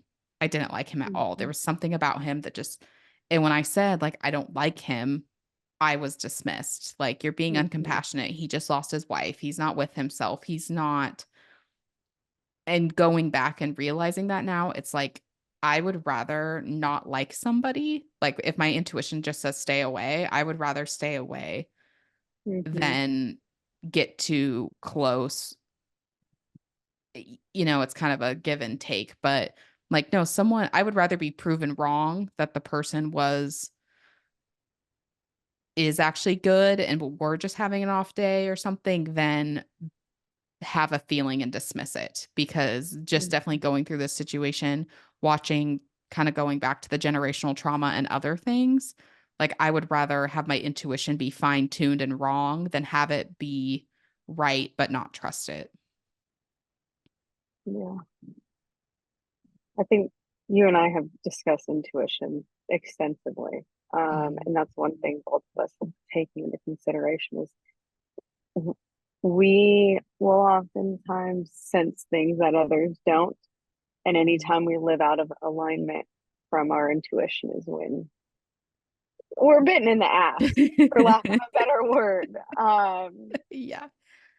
And I think that's a good mentality to be in because it's self-abandonment when you walk Yep. away and you go out of alignment with your intuition. And that's probably one of the hardest things at a certain degree. Being human, you expect other people to wrong you. You put yourself out there, you're going to get hurt eventually by someone, whether it's ill intended or not. Mhm. But nothing is a harder process than when you abandon yourself because that's the one person you have till you die is yourself. Mhm. Yeah. Um, I am curious about one little thing because there is a piece that I feel we have not touched upon your story, Yeah. and that is your good friend Willie, not only the dog, but the actual person that inspired the name. Oh. And I was curious if they made the book at all or honorable mentions within it. They did not. They did not, and I'm slightly embarrassed. So thank you for asking about that. Yeah. Yeah, I'm actually gonna go, thank you. I'm actually gonna go put him in the dedication. Um, sorry, but I'm feeling a little ashamed here. I can't believe. No, Yeah. I would like to say before you talk about the backstory to it, don't feel ashamed. I think Yeah. to me, when you said no, it more so felt like that's like your little piece you kept close to your heart.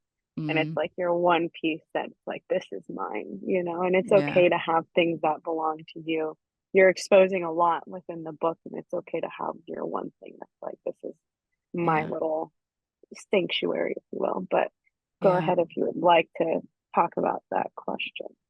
I would. So there was a friend of ours, he yeah, I'll use his I don't usually use people's real names, but he feels okay with it. Yeah, my dad had a good friend named Bill. And Bill, God, he was just a character. Like, when you just meet an older guy that you just love and um he would go on trail like, he was just a freaking character, and then he also, like, I don't know, he had, like, a permanent, like, egg stuck on his head, like, he had got injured, and so when he'd take his hat off, he had, like, a permanent goose egg on his forehead, and so he's already a character, he's kinda got a crooked smile, like an old cowboy you would just see, kind of a John Wayne type, like, just kind of crooked smile, just a goofy guy. And he was a really good friend of my dad's, but he was also a really good friend of Todd's. He'd known him and Todd had started some horses together. Like sometimes Bill would just randomly stop by the barn just to BS with Todd, talk horses, talk all these other things. And so when I had said I was assaulted, he was the person I'd worried about most as far as not believing me. I thought he would take Todd's side. And there was a part of me that was heartbroken because I really, he'd go riding with us and he was just a cool dude. Um, he didn't he didn't bat an eye. My, before, like, small town stuff, like, before it broke in the paper, because at the time I was the only lesson kid there, so anyone that could put 2 and 2 together when the police or the arrest report would have got put in the paper, and him being an elderly guy, he got the paper, every week. So he would have put 2 and 2 together, and so my dad went to go talk to him about it before it broke into the paper, and he did not hesitate for a second. Like, my dad was kind of upset about it. We love this guy, but there was also an understanding of, like, this guy has been your friend way longer than we have, and the first thing he said is, "I am sick to my stomach because I have watched girls go in and out of that barn for years." And he's like, not to take anything away from Michaela, but there's no way she's the first one. And that was kind of the thing, I think when someone can say it and put the words to it, I think that the dominoes kind of fell into place. And so, he passed away when I was 13, so still going through the court trials when he passed away. And he was, like, the first person I was somewhat close to that had passed away, like, by the grace of God. In my younger years, I didn't have a lot of tragic my animals were the hardest deaths that I had experienced in my, youth. I didn't have a lot of close people pass away because, like I said, my grandparents, all but one had already passed, and then my grandma didn't pass till I was 17, so, like, at that time, I hadn't had any humans close to me, so he was the first person that died that I cried over. And so, I he passed when I was 13. I remember getting the call that he had passed, and one of the reasons we loved him is he had this little dog. Like, my sister just didn't like talking to anybody, but she would only talk to him if she could, like, pet his dog. And so there was kind of this thing with Bill and his dog, like, Bill was never he never didn't have his dog. His dog's name was Levi, like, but it was also funny seeing this big old man with this, like, little chihuahua type dog, and the chihuahua was just always in his pickup with him, and then he also had this, like, troll. I'm telling you, this guy was a character. He also had this troll doll, like, always in the back seat of his pickup, and it's just like, "Here comes Bill, this big old burly guy with his little dog and his troll doll." Like, it's just hilarious. And so, my dad ended up buying his pickup from him, from his wife when he passed away. Like, it was kind of this thing we always wanted of Bill to remember him by. Like, he'd pull up in his Dodge and he'd always give my dad crap for driving Fords. And so he'd pull up. So anyway, dad bought his truck and we're cleaning out his truck and we didn't know he was in the military. And so we're cleaning out his truck and we find his dog tags and his name wasn't actually Bill. It was Willard. And, yeah, it was Willard F, and I won't say his last name, but he had a goofy last name.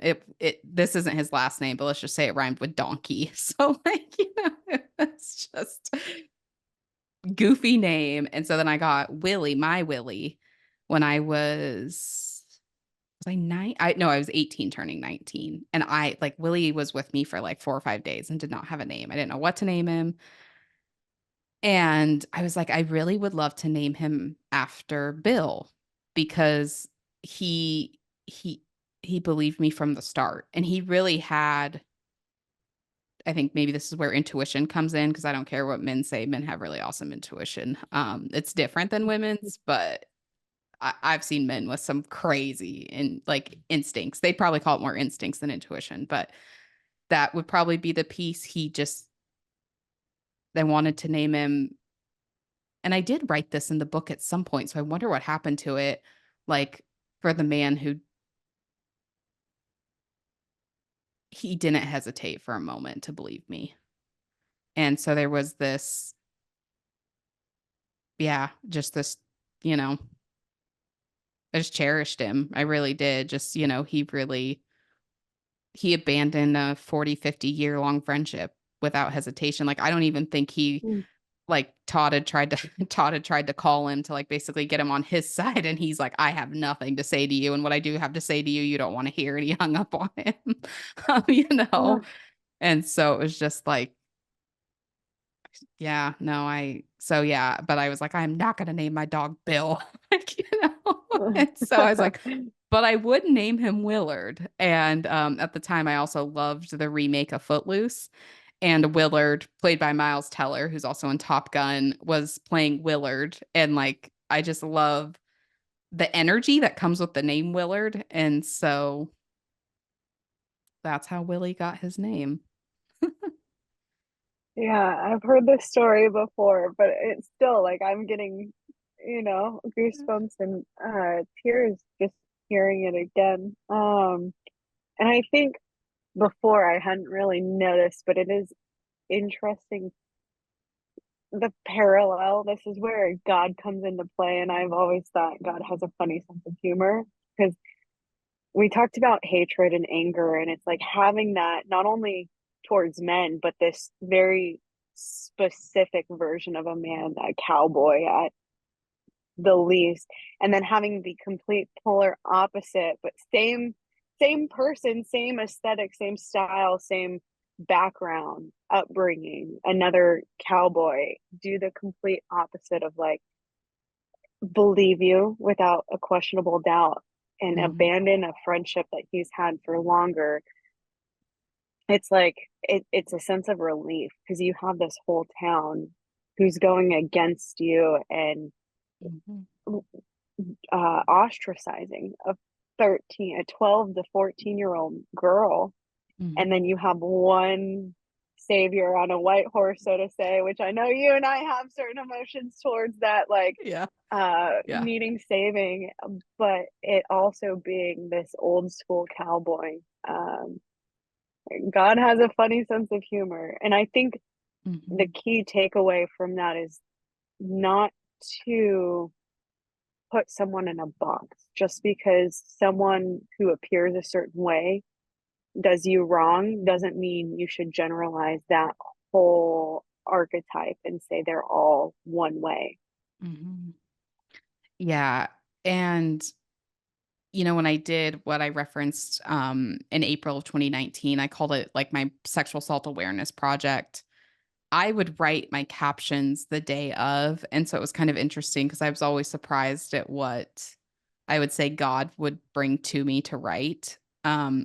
Again, like some of this, there's certain things I take credit for. I'm like, nah, I wrote that. Like, but there's certain things I'm like, I translated that, or I typed that. And I remember at the time, this was kind of when things were on the rise of men being falsely accused. And in our culture, it was on the rise to be men haters, like straight white men or the menace of society. And like I Mhm. said, I did see those parallels at the time. I saw this uh I know most men would not use the term for Todd as man, but we're gonna call him a man. So I had Todd, this cowboy man, and then I also had Bill, this other cowboy man. And I saw the difference in the two, and I knew there was a difference in the two. And so I think the last post I wrote for the sexual assault awareness, and this one will make it probably in the second book, but it was a man defended me in the courtroom. A man took my Mhm. case. Um, a man believed me and abandoned a friendship. And then a man taught me how to love and trust again. Cause really, and this is more in the second book where I talk about, you know who I'm talking about, but his name in the book is Luke. Do you know who I'm talking about? Yeah, Mhm. okay. I figured.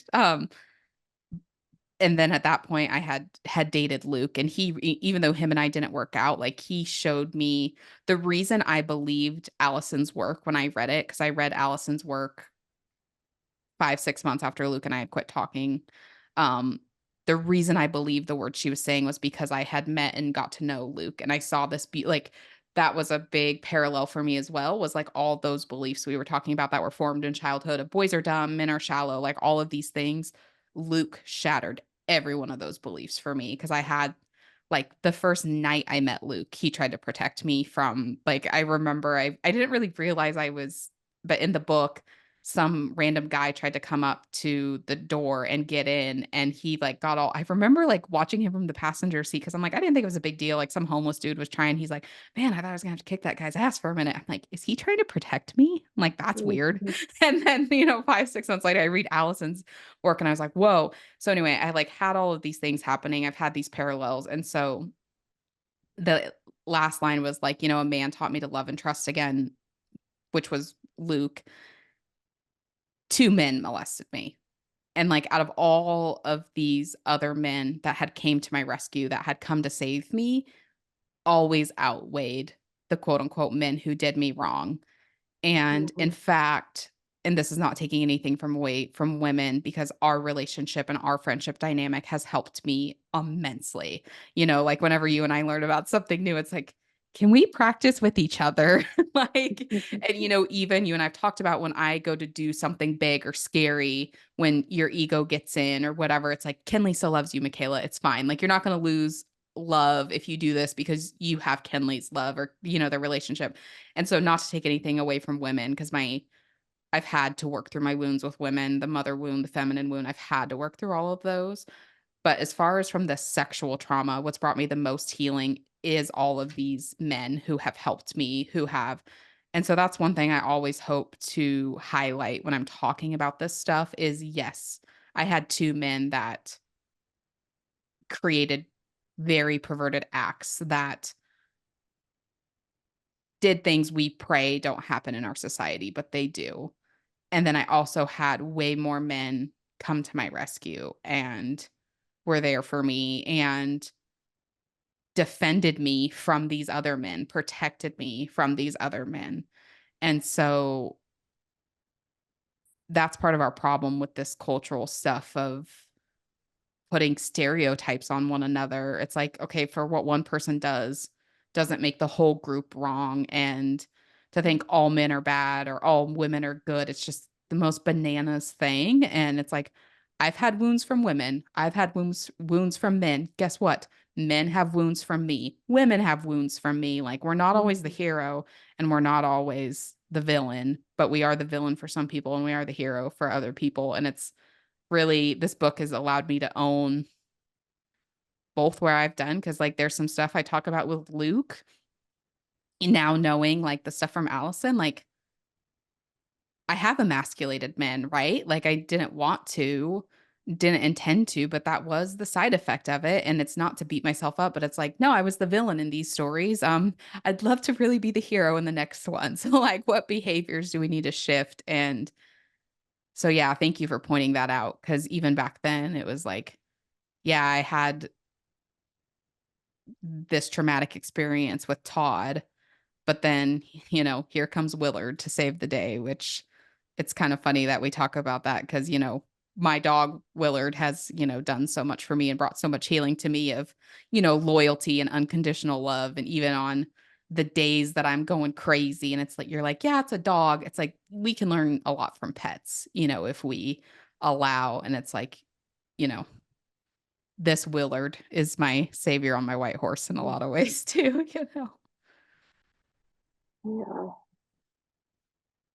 Yeah. I think that's one of the biggest things that our friendship has helped me achieve is that understanding that, just because someone wrongs you, I've done a lot of development and growth when it comes to relationship with men. Mhm. My own background being a very strong sense of lack of trust within men, and everyone's out to hurt you, and they're not there to protect you, they're there to harm you. There's always a danger undertone to it. And that's one thing that You have taught me as well as we have learned together, and grown that understanding. And I have no doubt that like your book, as you continue to expand on it in the other two parts, will only help grow other people's understanding, or I hope that it'll only help grow others understanding that men, the mass majority of them, are there to protect and provide and assist and even come to the saving if requested upon. But the hardest thing, the biggest barrier between that is just that requesting it, you know. And allowing it. I mean, Mm-hmm. there was this moment, um, I talk about with Luke because again, like, he shattered my beliefs about men, just by being a man, and it was, like, the last big horse show that I did, and I was packing my saddle, and he had just gotten off work, and he had pulled into my house because we were supposed to go do something. I was late packing, and I said, "Hey, would you mind just coming hanging out with me at the house while I'm packing because da da da da." And so the type of horses I show is called cutting horses. If you're watching on video, there's a image of the background of one of the greatest horses of all times, but the saddles are big and the saddles are heavy. And so the way I like to carry the saddle is I put it on my hip and then I just kind of wrap my arm around the horn or the cantle. Or the cannel's in the back, I think, whatever that thing's called. I don't know. It's like you've done it for so long. I'm like, I don't know terminology. Like, so yeah. So I carry the saddle like that. And so I was carrying my saddle like here on my hip. And then I had because it's like even packing horse trailers, it's very much like when you're carrying groceries in from the grocery store. It's like we're making one trip, like as much as we can. So I've got my saddle and then I've got a bag in my other hand. And Luke pulls up and was like, "Can I take that for you?" And I was like, "I got it." Like, because the script in my head from my family beliefs and like all of these other things was men don't want a high maintenance woman. Um, Basically be a strong, independent woman. Don't let a man help you, like all of these things. And so the other thing about my saddle is when it gets on my hip, like it's pretty snug there. Like my hip just happens. So it's like once I get it on there, I don't really want to take it off. And so he's like, "Can I grab that for you?" And I was like, "No, I got it." And I remember out of the corner of my eye, I watched his shoulders slump. And so even though like after Mm-hmm. reading Allison's book, I didn't have this lingo, I know body language because with horses, that's all you have is body language. So I know body language, I know how to watch it. And so I'm like, did he just slump his Like I'm 19, right? And I'm like, did he just slump I'm like, does he want to help me? Like, what is this? And, so I give him this bag, which in a way is really emasculating, right? Because 'Cause I'm, like, carrying this 50-pound saddle, and I give him this 2-pound bag to carry, like, I know nothing. And, but I wouldn't allow help, and it's funny because a few days later, because I started packing the trailer a few days, the jacks on my trailer had broke, and at the time, I'd asked my mom's boyfriend to fix them, and Luke and I are going to the mall to pick up some jeans. This is all in the second book. And I was and side note, it might be the sneak peek in the first book. It is the sneak peek in the first so he's fixing my trailer or my mom's boyfriend's fixing the trailer. Luke and I are going to the mall. He's like, "I thought you didn't like that guy." I'm like, "I can't stand that fucking guy." And he's like, "Why did you ask him to fix your trailer?" I'm like, "Because my mom and I are basically at war because I can't stand this guy." And I make it very well known that I don't like my mom's boyfriend because that'll be in the third book. He was just awful.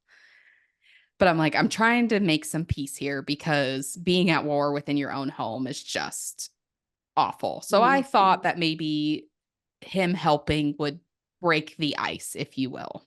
And so, because at this point, I'm like, my mom apparently is not getting rid of this guy. So I'll just make the peace. So I'm like explaining all this to Luke. And he's like, "Why didn't you ask me to fix the jacks?" And I can't stand women who use men. Even back then, I couldn't stand women who use men just for like, "Oh, will you do this for me? Will you do that for me?" But they don't care for them. They're just trying to get stuff done because they don't want to do it. I can't stand that, and I never wanted Luke to feel that way. And so I explained this to him. I was like, I can't stand. I was like, I've had a couple women in my immediate family. They don't care about their men. They don't care about this, and they use them. And I never want you to feel that way with me. And I remember he looked at me. He's like, one, I don't think you could ever do that. And he was like, two, I want to help you. And he starts explaining like all of this stuff. I'm like, you want to help? Like, what? And so, ironically enough, my mom's boyfriend did not fix the jacks. Like, he fixed them temporarily, but then they broke again once we got the truck on the trailer. So Luke ended up fixing the jacks anyway. um, so I had that story in my head, and like 8 months later, I'm reading Allison's book. And so again, I have this, I'm like, no, men want to help, but I had been raised to be a strong, independent woman, to Mhm. not be perceived as weak, like all of these beliefs. And then on top of that, I don't want Luke to think I'm using him. And so then it was a very interesting, like him and I had that conversation. We had that dynamic. And then I read these books and I was like, holy crap, my whole perception has been wrong. And so it's really been an interesting, like, thank you for, getting on here and talking about all this stuff. Cause when it comes all together, the family stuff, the sexual assault stuff, but then I felt like that was the second book doesn't start with Luke. It starts with the Luke story, which is titled 19 right now.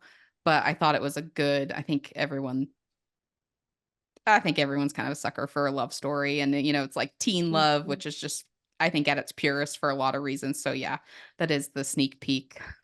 In the back of the book is um, my time with Luke. Yeah, and I think you and I both have that shared common belief of like, I don't want to use men. I don't want to Hmm. ask for help for something that I can do for myself. Hmm. But as Allison reveals to us, they want to help. And as you observed with Luke and how the way his shoulders slumped and reading that body language, like it very much so the rejection of help goes well beyond just the task that's before you. It goes into their exact purpose in life. Imagine depriving someone of their purpose in life. Um, and learning that, I think the key factor in what Luke was alluding to when he said, I don't see you ever doing that, is you had only known women who did not care for the men asking for help.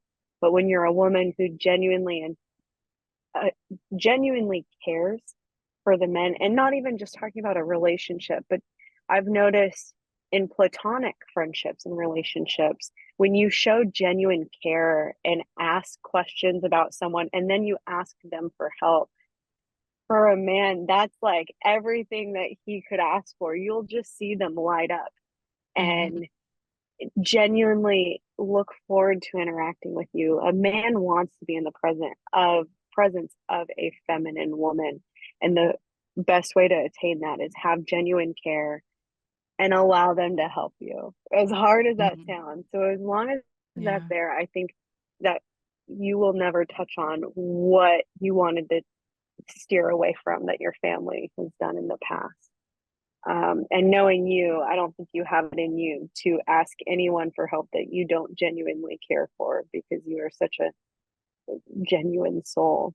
Um, and that being said, I wanted to ask, is there anything that we didn't touch on for the book that you would like to highlight now? I think this was fun. And what I actually really want to tell people is, and you and I had talked on the phone because you were like, is there anything you want to cover? Is there anything you don't want to cover? And I was like, actually, I really want it to be a surprise. Like, I don't want Yeah. anything to be scripted. I don't want anything to be planned. Like, I just, and actually, what's interesting is you haven't read the whole book. And what I told Mhm. Kenley, because she was like, I haven't read it. And I was like, but you know me and you know my story. And I actually want to see just where it'll go. And it was like so much better than I could have even thought of. So, I mean, thank you. I don't think, like I said, when the book is officially published, I'm going to record the introduction and read a little bit of the book. And then we're just going to go right in this conversation. This was fun. I mean, there were so many things I just never expected us to talk about that I don't know that I've ever talked about. So no, thank you. I freaking crushed it, Kenley Ty. Well, thank you. I was nervous. And I want to say, my intention is to read the book. The time in which Michaela had sent over the pilot book, if that's what I can call it, Yeah. my job, my work within the Marine Corps is kind of at the time reviewing and reading and almost doing the editing of papers to an extent. That's what I do all day long. So when I sat down to read the pilot book, I could tell my editing mind was on, and that is not the energy I wanted to bring to the table when reading a friend's book. I did not want to be there with a red pen ready to highlight and correct. I very much so wanted to be a reader and someone who is ingesting the information rather than editing. And so that's why I had to put the book down and step away. But I'm very excited for the finished book and can't wait to sit down with it and spend some time with my best friend on paper. I know. Well, and to be fair, like with everything happening for a reason, I feel like this was better having you not read the book in a lot of ways. Like our conversation today, I feel like not that it would have been bad had you read it all together, but I also feel like there was a reason that I don't know. I think it was just fun talking to a friend about my story. I mean, really, It like book was. or not. Yeah. Yeah. Yeah, I think we nailed it. I mean, do you have any other last we crushed it. Well, my friends, thank you so much for listening to that episode with my friend Kenley Ty and myself. I hope you enjoyed listening to that episode as much as I enjoyed recording it. If you have not done so yet, please subscribe to the show. And The Barn off of Colfax Lane can be purchased below in the show notes, or if you head over to Amazon. Thank you, take care, and we will talk to you soon.